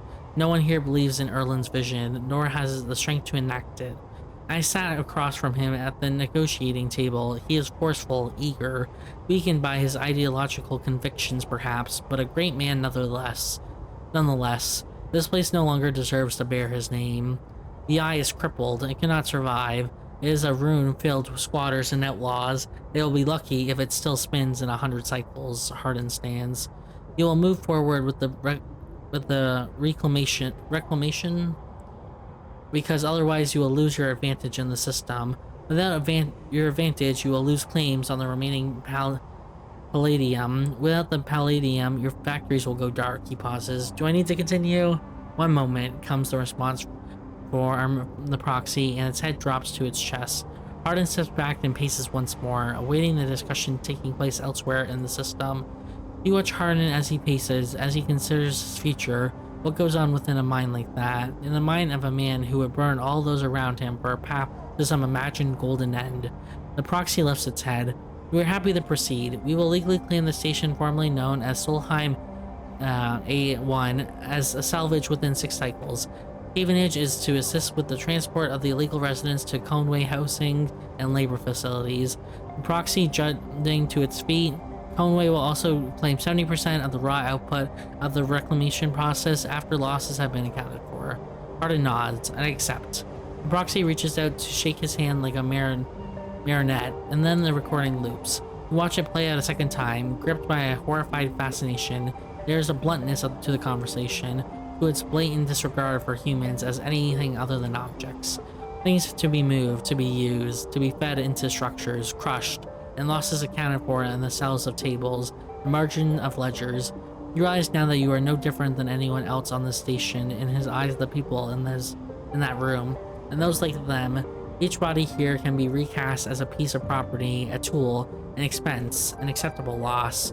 In one moment, they can be named a citizen, celebrated, protected. In another, the very idea of citizenship can be used against them. That is what it means to live in proximity to a system like this.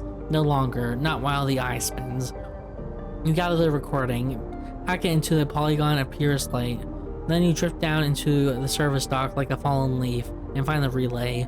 It only takes a second to place that polygon of data, that recording, into the relay system. Hang prepared. And then you watch it burst out, a web of threads heading out into the black to every network device on the eye. Let them see what power makes of a man. Ooh. Okay. Crack the toughest security system on the eye. We did it. Wait for Fang to return. Okay, we just gotta wait for him.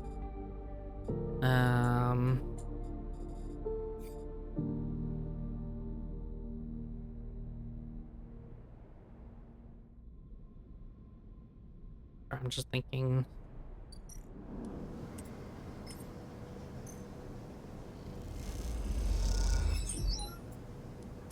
We only get 1 energy, but even if it's 100% positive.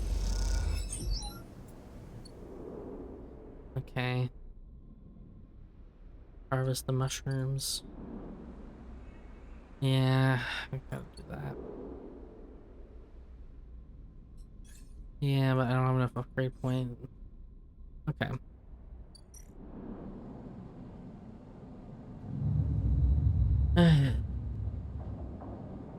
Exciting.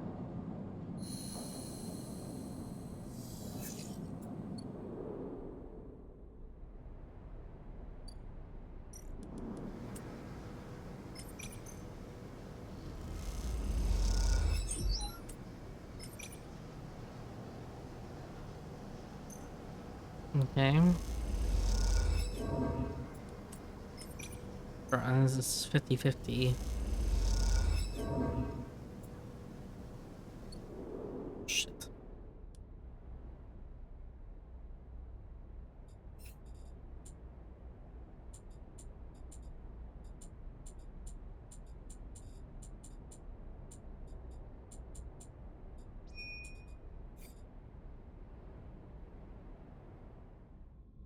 Let's check the other one. Let's just see if we can get scrap. We got 2 scrap. I'm seeing if we can buy more. No. It's just crypto or cryo.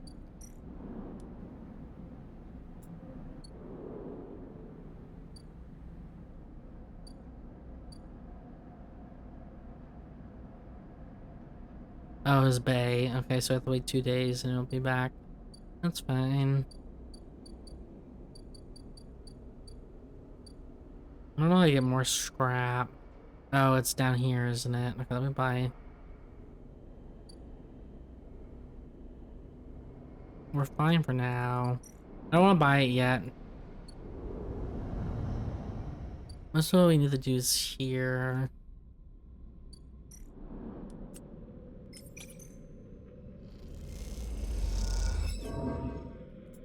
Shit, we lost too much condition. I'm gonna already buy. I'll buy more.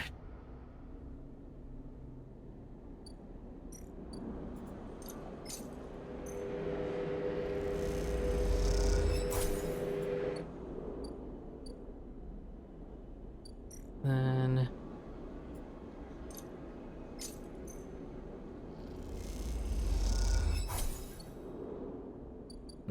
the rest. Let's have a stabilizer. Wonder what Fang has to say.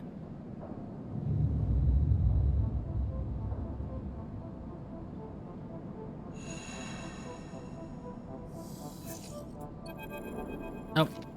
A rapid burst of movement catches your attention. A drone, its fin adjusting as it hovers in place, floating in the corridor. Hello? The drone shifts a bit, but does not respond.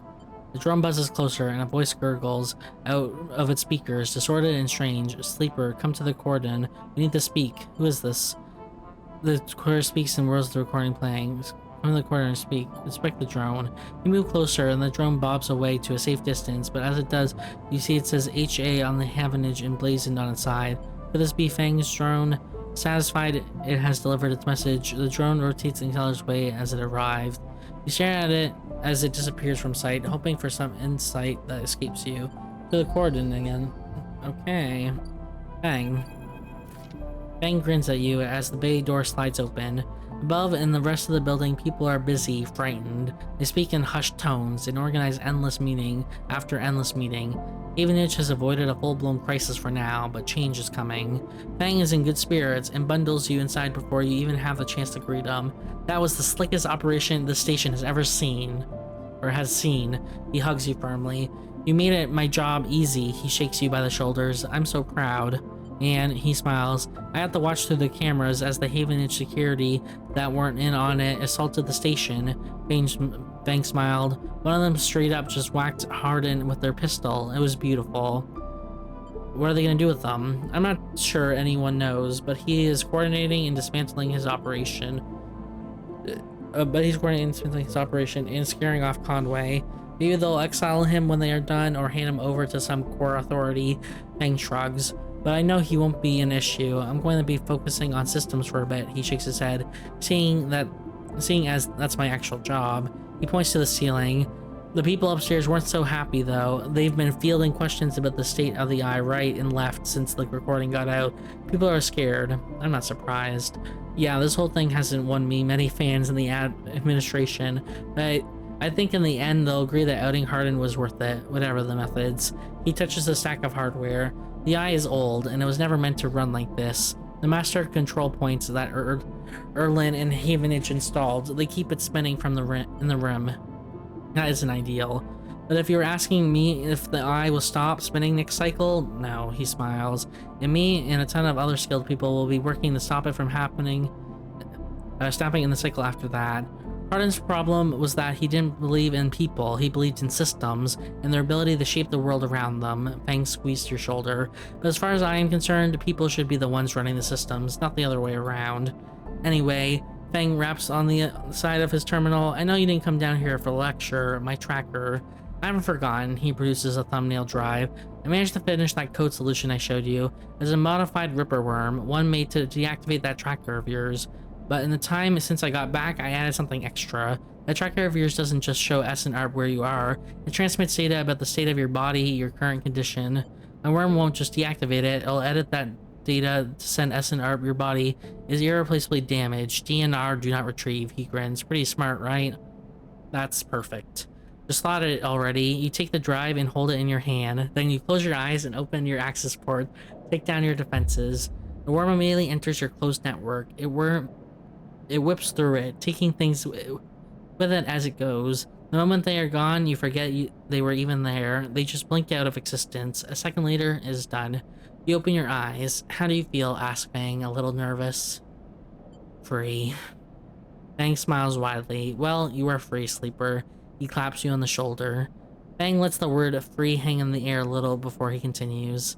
Seems like it might be finally time for a celebration. Fang wraps his arm around you. Jenna still owes us those drinks. He laughs and you join him. And later, when you leave, you feel deeply thankful for having such a friend. As you walk away from the building, you look up at the wide curve of the eye, up at the hub, and in the other rim beyond it. The whole thing twinkles with light, and seems impossible to see it as anything other than breathtakingly beautiful. It feels, in that moment, like something eternal.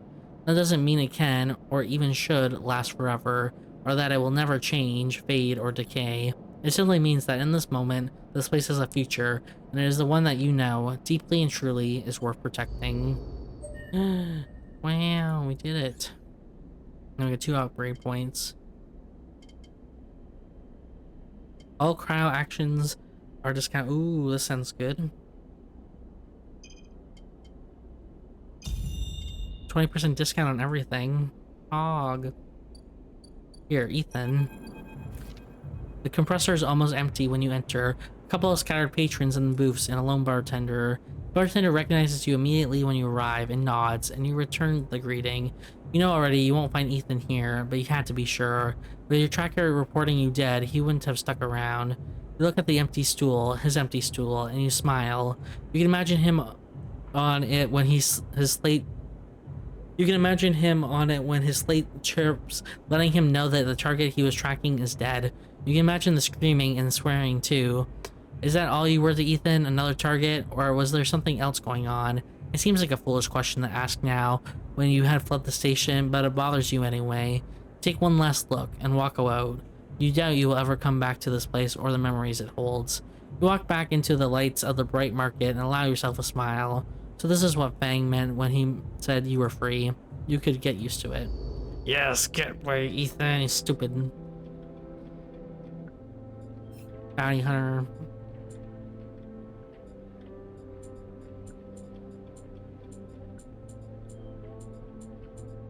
Okay, so we're breaking them down.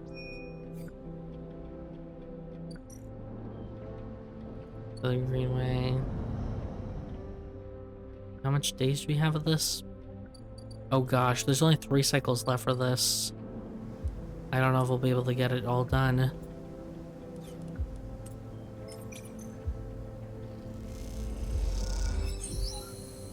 Okay. That's done. Oh gosh. Yeah, this is a late game thing. I've been busy doing other things that I haven't been able to do this. Oh no. I have 2 scrap components.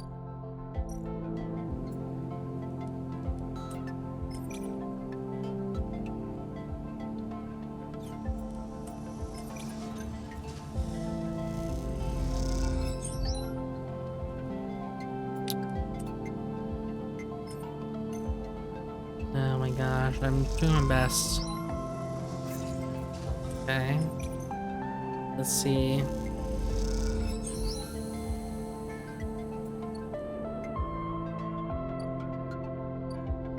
Okay, we got the algae farm. I'm trying to do. This says algae growth. Okay, so we got this. There's no more algae in the stack cycle. You have to wait for more to grow. Food. It needs a lot of food to last of the quarantine. Okay. Shh. Okay.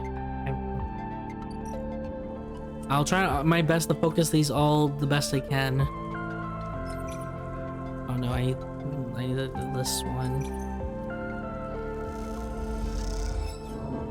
Condition, and they got alerted.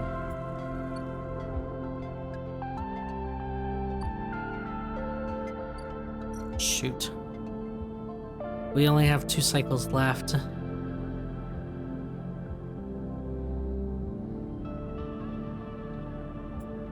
I only have 2 scraps. Oh gosh, I don't know how I'm gonna do this. Oh, there's another scene? Oops. There is. As you enter the passage that leads through the cordon, a flash of movement catches your eye, the drone.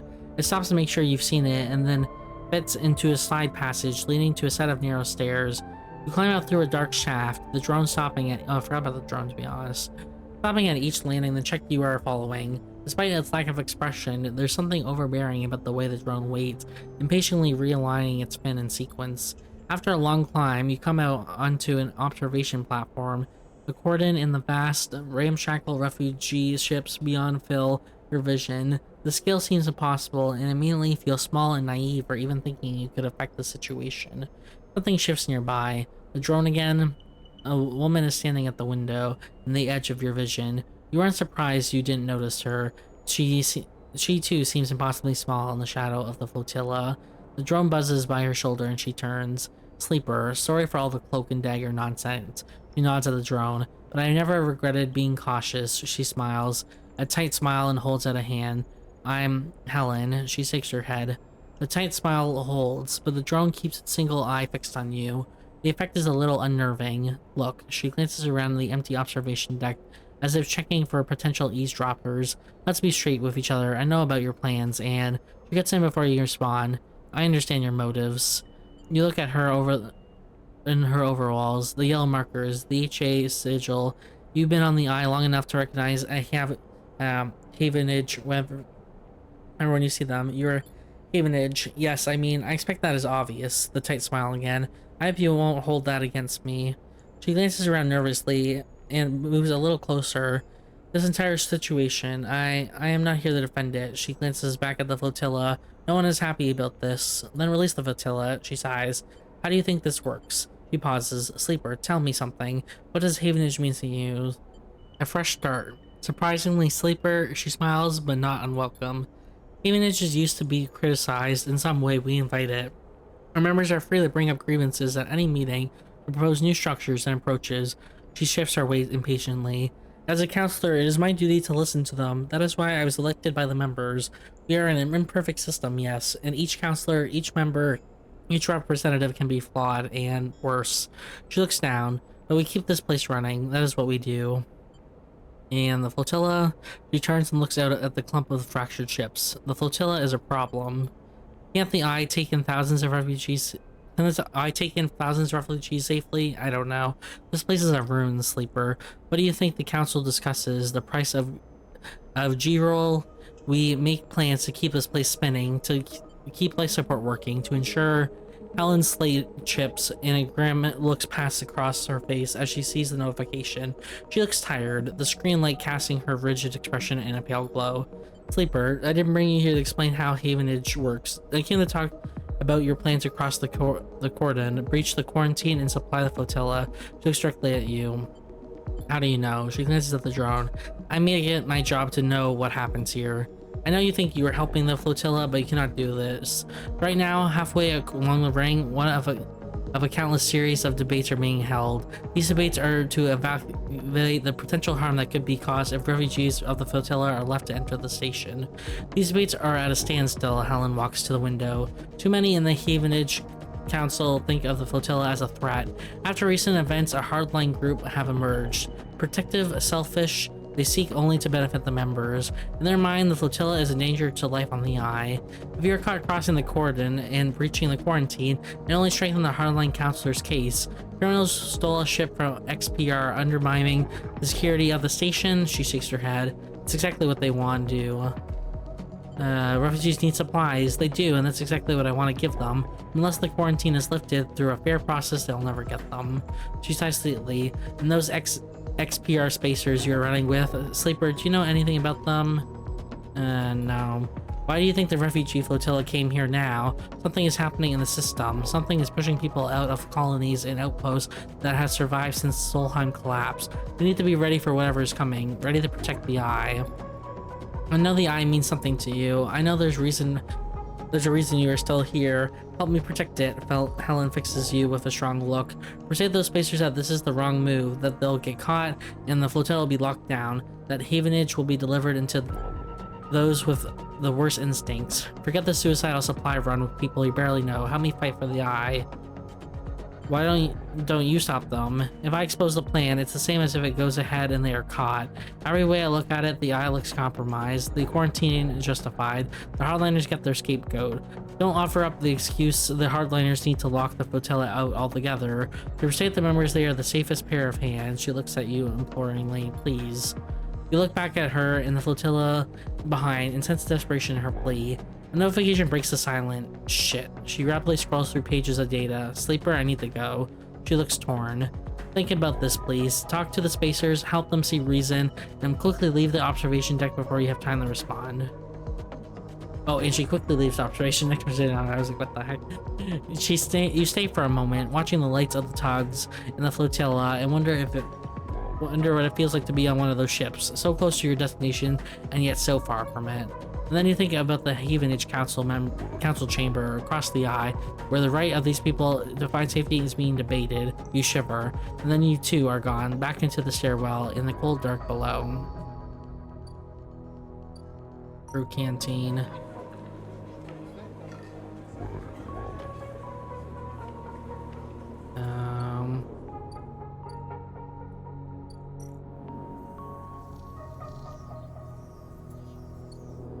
Shit, I should talk to them. Is there a way I can even talk to them? Because I'm not going to be able to do anything in time. I should have listened to them and waited a little bit until I had a little bit more stability in my run. So I'm doing my best, but I don't think I'm gonna have. I only have 10 turns left to do anything, and that's not gonna be enough time. Because I only have a maximum of 10 die.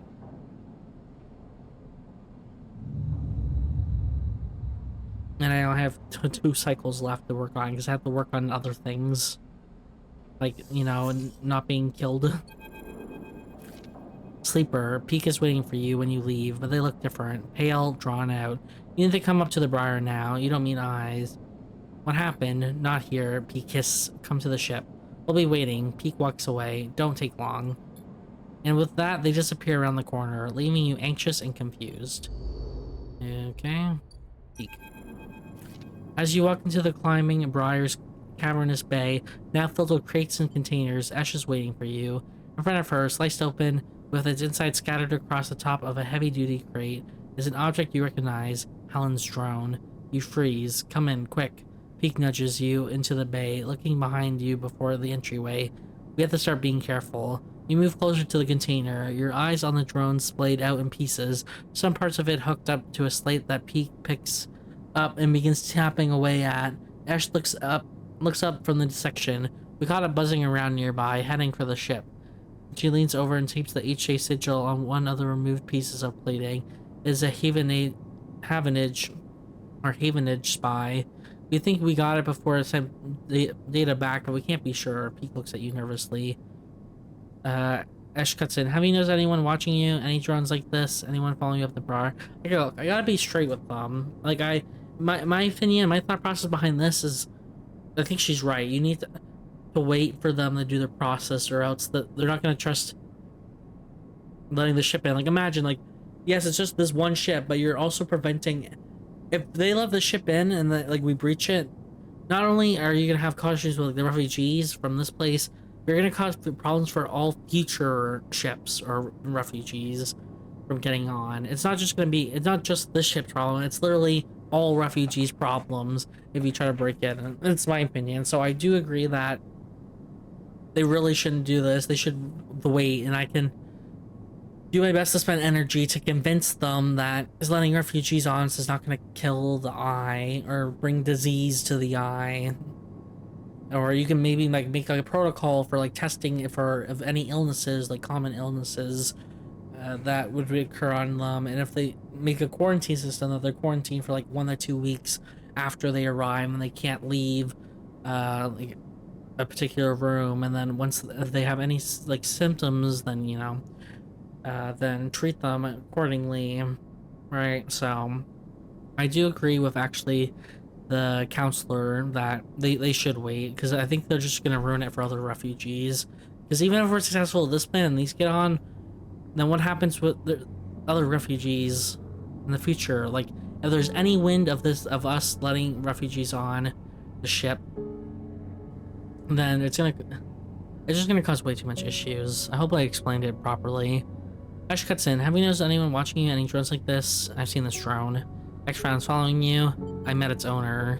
Ash pauses for a while. He looking between the two of you. Explain, Seafer. I'm gonna tell them the truth. Look, I think it's worth it. You explain that you met with Helen at the cordon, and you tell Ash and Beak about what she told you. That the Havenage Council are debating lifting the quarantine, but they are blocked by the hardliners. You speak faster and faster. Before you can finish, Ash walks away in anger, then comes back again, her eyes burning. What is this, Sleeper? Have you understood nothing of what we've told you? She paces in front of you. Havenage are not your friends. They are administrators, which means they are interested only in their own power, their own survival, their own causes. They divide people as easily as sorting livestock. The greater good of their work demands it. The wider project of the station, the colony, the nation. Her eyes are wide as she speaks, her anger barely contained. She wants to help. Ash laughs. Help what, Sleeper? Undo the mess of her own creation? She only wished to placate you so you'll compromise. She'll do what is acceptable, not what is right. She's just a counselor. Let me tell you something, Sleeper, Ash says, her rage hardening into pain. When people become administrators, they give up something. Some part of being human, being an equal among others, goes away. They start talking about the greater good, the systems, the way in which their hands are tied, or other processes compromise. My mother was the administrator of Hawthorne. I have seen what it did to her. That noble higher calling, it is toxic. People should never have a chance to decide the fate of others, and those that do so at the cost to their humanity. He tries to cut in, but Ash holds up a hand. I understand it's complicated and you want to help, but it's not as easy as just letting all the refugees flood into the system. It's just how refugees are for real life. There's a system, and there's a reason why we have a system. Because if everyone just came in, then there'd be chaos and economical problems. Because say we let all these refugees, they all need jobs, they all need places to live. There's limited space, there's limited jobs. Like, you're gonna cause an economic collapse, and with all that housing crisis, and there's gonna be increased poverty. It's just, it's complicated. I don't think you seem to understand this.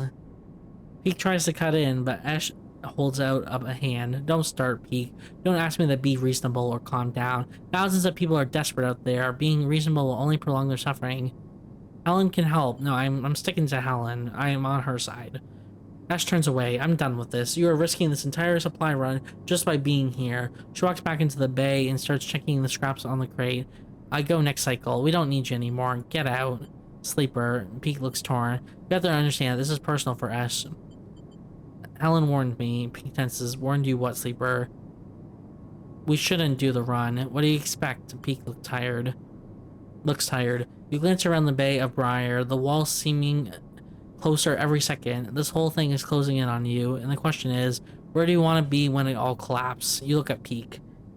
Ian, what do you think, Sleeper? Should we do this thing or not? No, I really don't. I don't. No. Peak grimaces. I was worried you would say that. To be honest with you, Sleeper, I'm not sure how we got here. I mean, I know what we did, but it's like the universe shifted under us. One moment we were escaping Hawthorne, and now we are here. I have no idea what's coming. They look at Ash. But do you see her? They look back at you. She knows how we got here. She's driving this thing forward, and they pause. She saved my life. So if your answer is no, I'm going to need you to stand back and get out of the way, because wherever she goes, that's where I follow. Okay, I can understand you, but I'm warning you the risk now. I really wish there could be a way to be like, look, this is gonna ruin other future refugees if you do this plan. I'm just saying, because then more people will be afraid to do it. But I understand it's like, oh, they're starving, all that, because it's like, yes, that is true. But again, it's what do you want to save 10,000 people or 1,000 people where possible? Save 1,000 people immediately, or you don't say you hold off on saving these people maybe for like a month, maybe longer. I don't know. I'm just saying a month for like the administration probably, and allow future people to be guaranteed to also. And you don't know how many that could be, like thousands. I don't know how big the eye is, to be honest. I'm gonna say I understand, but I also think you shouldn't do this. Or maybe I should be double down on it. I'll say don't do this. Peak smiles weakly, their eyes glistening. You can ask me to do that, Sleeper. You can't. You can't ask me to do that, Sleeper. I'm in. No, I'm out. Peak looks down, shaking their head. Then you're free to go. They slip away to help Ash, leaving you alone to replay the conversation in your head. None of this feels good, but after everything Helen told you, they cannot do this. You leave the Briar, perhaps for the final time, unsure what's to come next.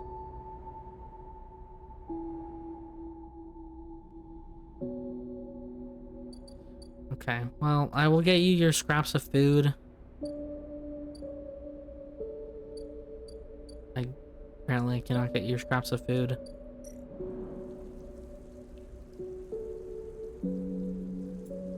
I can do this though.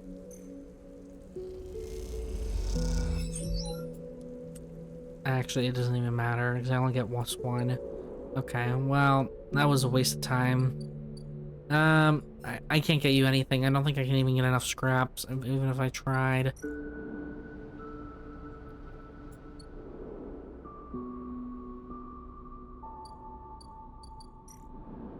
This is where I get scrap from.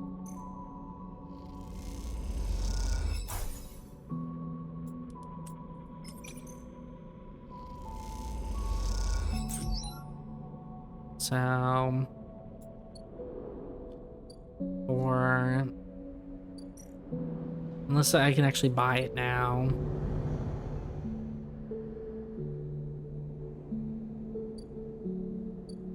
No, it just already left. Yeah.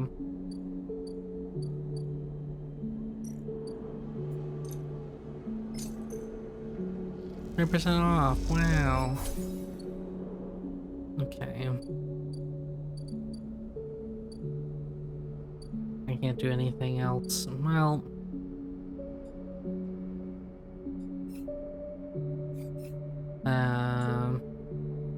Peak will need to prepare for the run. I'm not gonna. Unfortunately, these ones I don't like added missions, but I don't have time.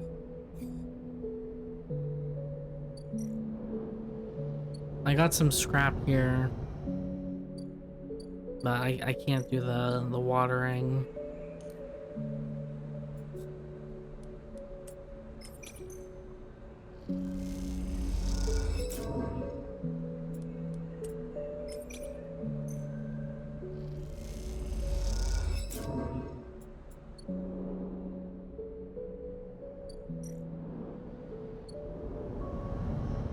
Okay.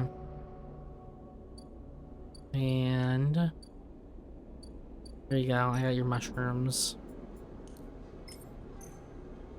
Finally.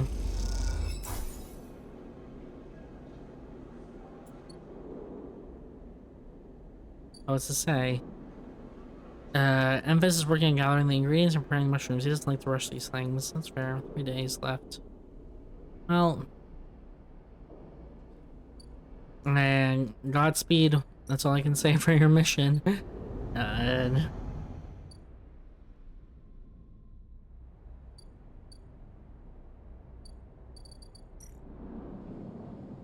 the cycle.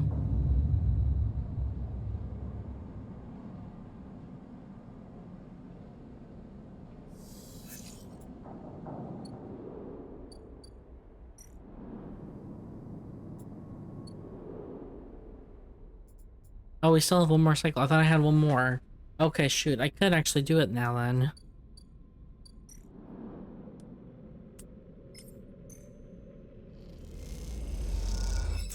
Okay, I will give you enough for your this if I can.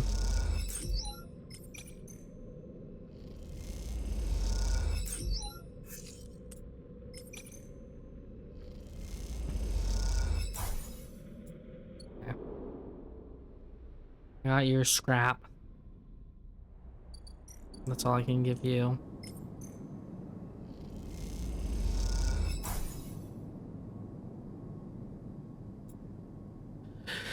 That costs a lot. You look over the pile of scrap components lying in the briar. Look around. The bay is empty. Ashton Peak either elsewhere on the station or on the bridge a couple levels up. You begin sorting through the pile, separating out useful components and bucketing them by use. You don't recognize everything you find, but before long you get into a rhythm of sorting. As you do, your mind starts to drift, your attention being drawn into the dark corners of the bay. The briar is in surprisingly good condition, considering that Hawthorne and XPR must have been operating it for decades by now. The marks of care are everywhere, from the delicate patch jobs polished to mend into the original finish, or the carefully bound wiring running through custom trunking. Ash loves the ship, that much is clear. Something catches your eye in one of the dark corners. Matted black stack of crates you hadn't spotted before. They are sleek and compact, tucked away behind some of the bigger, more worn containers. Investigate. You put the components away and go over to the sleek crates. Run your hands across their textured surface, but there's a little hint of what lies inside the opaque metallic casing. There you see it, a yellow symbol embossed on the far side of the crates, a universal sign used by spacers, corporations, and manufacturers alike. It's one you have seen throughout your time as a sleeper. Its meaning all too familiar. Explosive contents. You hear a hiss and Ash comes up running through the bay docks. She barely registers your presence, nodding you as she passes. A sleeper, she busies herself with some task at the bay. Ask about the crates. Ash doesn't turn around just for whatever she's busy with. Just more supply, sleeper, like everything else here. Can't think of anything else to ask, but since that the atmosphere has now somewhat shifted, you quickly finish up the sorting and slip out, waving goodbye to her back as you do. Okay, well... explosives. That does not sound good.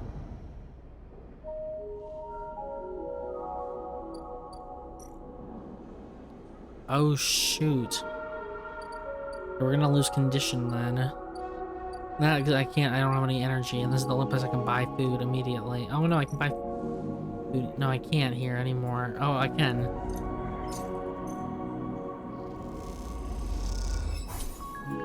Okay, there we go.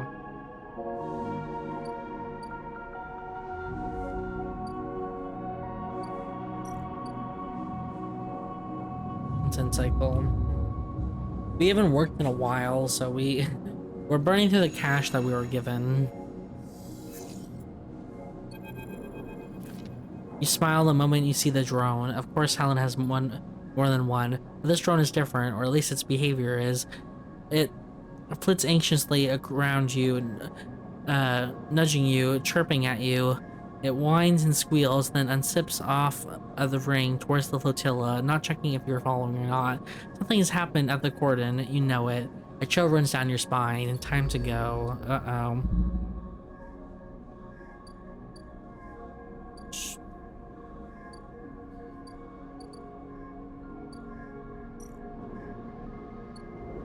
We have no energy. Let's harvest mushrooms one more time.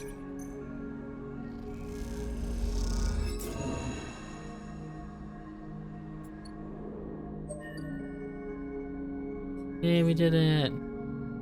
Put those sample collecting skills to good use. We can germinate more. Want more mushrooms. Honestly, I mean, we can. But we should probably focus on one of these other tasks. Maybe help me do this one. Let's... talk to Helen. You arrive, frantic and anxious, at the cordon, I don't know. Jonah's nowhere to be seen. Then you hear it, chirping and whirling through the stairway it led you through before, the one that leads up to the observation deck. You leap up the stairs 2 at a time and make it to the top, momentarily blinded by the light pouring in through the wide windows. Raised voices echoed in your ear as you squint against the light. Peak and Helen come into focus, arguing in front of the viewing window, the angular shapes of the flotilla framing their debate. Stop wasting my time. We need to stop her now. Helen looks harried and tired as she pleads with Peak. The moment she is caught, it is too late. The hardline counselors will get their excuse to lock the place down. Don't act concerned, Peak shouts back. I won't give her up, no matter what you say. He turns to see Standing dazed. A sleeper, Helen turns to. Helen. She's going for it, Sleeper. The ship is gone. Helen glanced at Peak nervously, and she points at Peak. They won't tell me anything. I found them up here watching. This is bad, Sleeper. When they are caught, the hardliners will not miss the opportunity to consolidate their power. She looks at Peak. This childless crusade will only bring more harm. If that is true, it is only because your own council is a corrupt and decrepit institution. Peak brims with anger. You should deal with your own organization before casting blame on us. Helen sighs. That is what I am trying to do. I do not have absolute power. I cannot change an entire system, but you and your friend will hand it to the worst people possible through your stubborn ignorance. I already told you, I already gave you my whole reason. I'm supporting Helen. Helen is right. The impact of this cannot be ignored. Otherwise, we risk pushing Havenage towards its worst actors in order to make a single supply run. We must consider the bigger picture. Yes, we must consider the bigger picture here. I'm trying to explain this to Peak, that it isn't about Ash being right or wrong. It's about the bigger systems that could shift because of her actions. Peak listens, but looks exhausted. They turn to Helen. There's nothing I can do. They look defeated. Maybe you're right. I don't know anymore, and I don't care. I will never be like you. I never wish to hold power in my hand for any purpose. Perhaps that makes me a coward, but I know that already. I ran. I ran from my family and the people that needed me. I stole from them, and I would do it again. I will not look back, and I will not be made to feel guilty for my choices. They face Helen defiantly. Helen looks between the two of you. So be it. She opens her mouth to speak and then closes it again. She turns to you. Sleeper, you better hope your friends were well prepared. Then she leaves, already flickering through data sets on her slate as she does. They weren't, because I did this mission probably a little too early, which is my bad. I need to make sure I was finished being non-tracked, and then I could have focused solely on the mission. You and Peak exchange a glance. I know you think you're being balanced, Sleeper, but I can't be like you. I follow my heart. They turn back to the system, searching the flotilla for a glimpse of the climbing Briar's blue XPR library against the back of the void. As you search, you realize it doesn't matter now whether you approve of this or not. Ash is out there, risking everything she has. Peak is next to you, heart in their mouth. These are people you care about. It is too late to stop this now, but it isn't too late for your friends. There she is, Peak shouts suddenly, and you turn to the window to watch S run unfold. You spot the climbing Briar, a glint of blue and white, tiny and alone, arcing towards the red lights of the cordon. She's exposed, Peak said nervously. They will see her coming if they look. You watch the cordon and the buzzing tugs for any sign of movement, any response. The Briar closed silently across her view. I didn't help at all, by the way, so this is probably gonna go terribly. Come on, Ash. Peak hiss, then you see it, a sudden flicker of yellow. Peak sees it too. Those two tugs are heading to cut her off. They grip the rail. Go, Ash. As if responding to Peak's urging, the Briar speeds up, diving for the cordon edge now. Like a hawk descending, you tense up. Peak grips the rails as the Briar races towards the edge of the cordon. An invisible net of sensors splash between ships and drones. Can she pass through? The response is immediate. The moment the Briar hits the net of sensors, the entire cordon reacts. Sequences of blinking lights cascade out of the ship's position. The angry red of the cordon multiplied many times over. Shit. Peak presses a hand against the window. As they do, the Briar accelerates, weaving dangerously through the flotilla. You move closer to the window without thinking, unable to take your eyes off of the rapidly descending ship. Spinning between the hulls of the flotilla, a group of tugs now tracing its path and purpose. Briar drifts through the flotilla, but is agonizingly slow. Come on, Ash, Peak shouts in desperation, pressing a palm against the glass. You squint at the gathering yellow glints of the tug. They are too fast. You both watch in dismay as the tugs swarm the Briar. their shunts locking onto the hull of the ship and holding it in place. Briar is stuck, its drive unable to escape the tug's grip, especially in the closed quarters of the flotilla. Beak is silent, and you watch as the Briar is dragged away towards the facility at the edge of the rim, a hole opening up in the pit of your stomach. You look at Peak, but they don't respond. They don't take their eyes off Briar. Even as it disappears, they stand there at the glass, their eyes fixed on the flotilla. She didn't even get the supplies through. Peak doesn't look at you. This is all for nothing. We can get her back.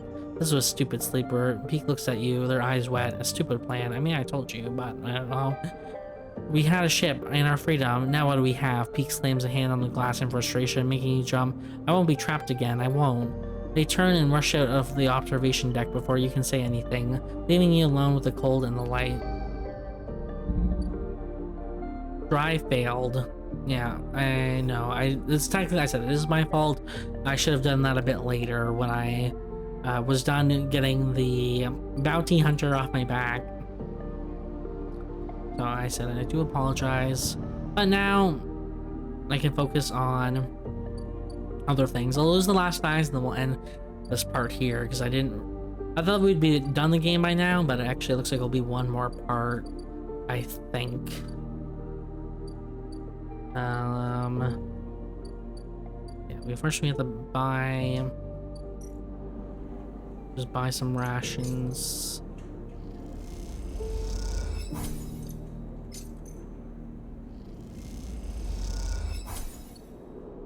Okay, and then let's just watch this. I'll help him out, sure.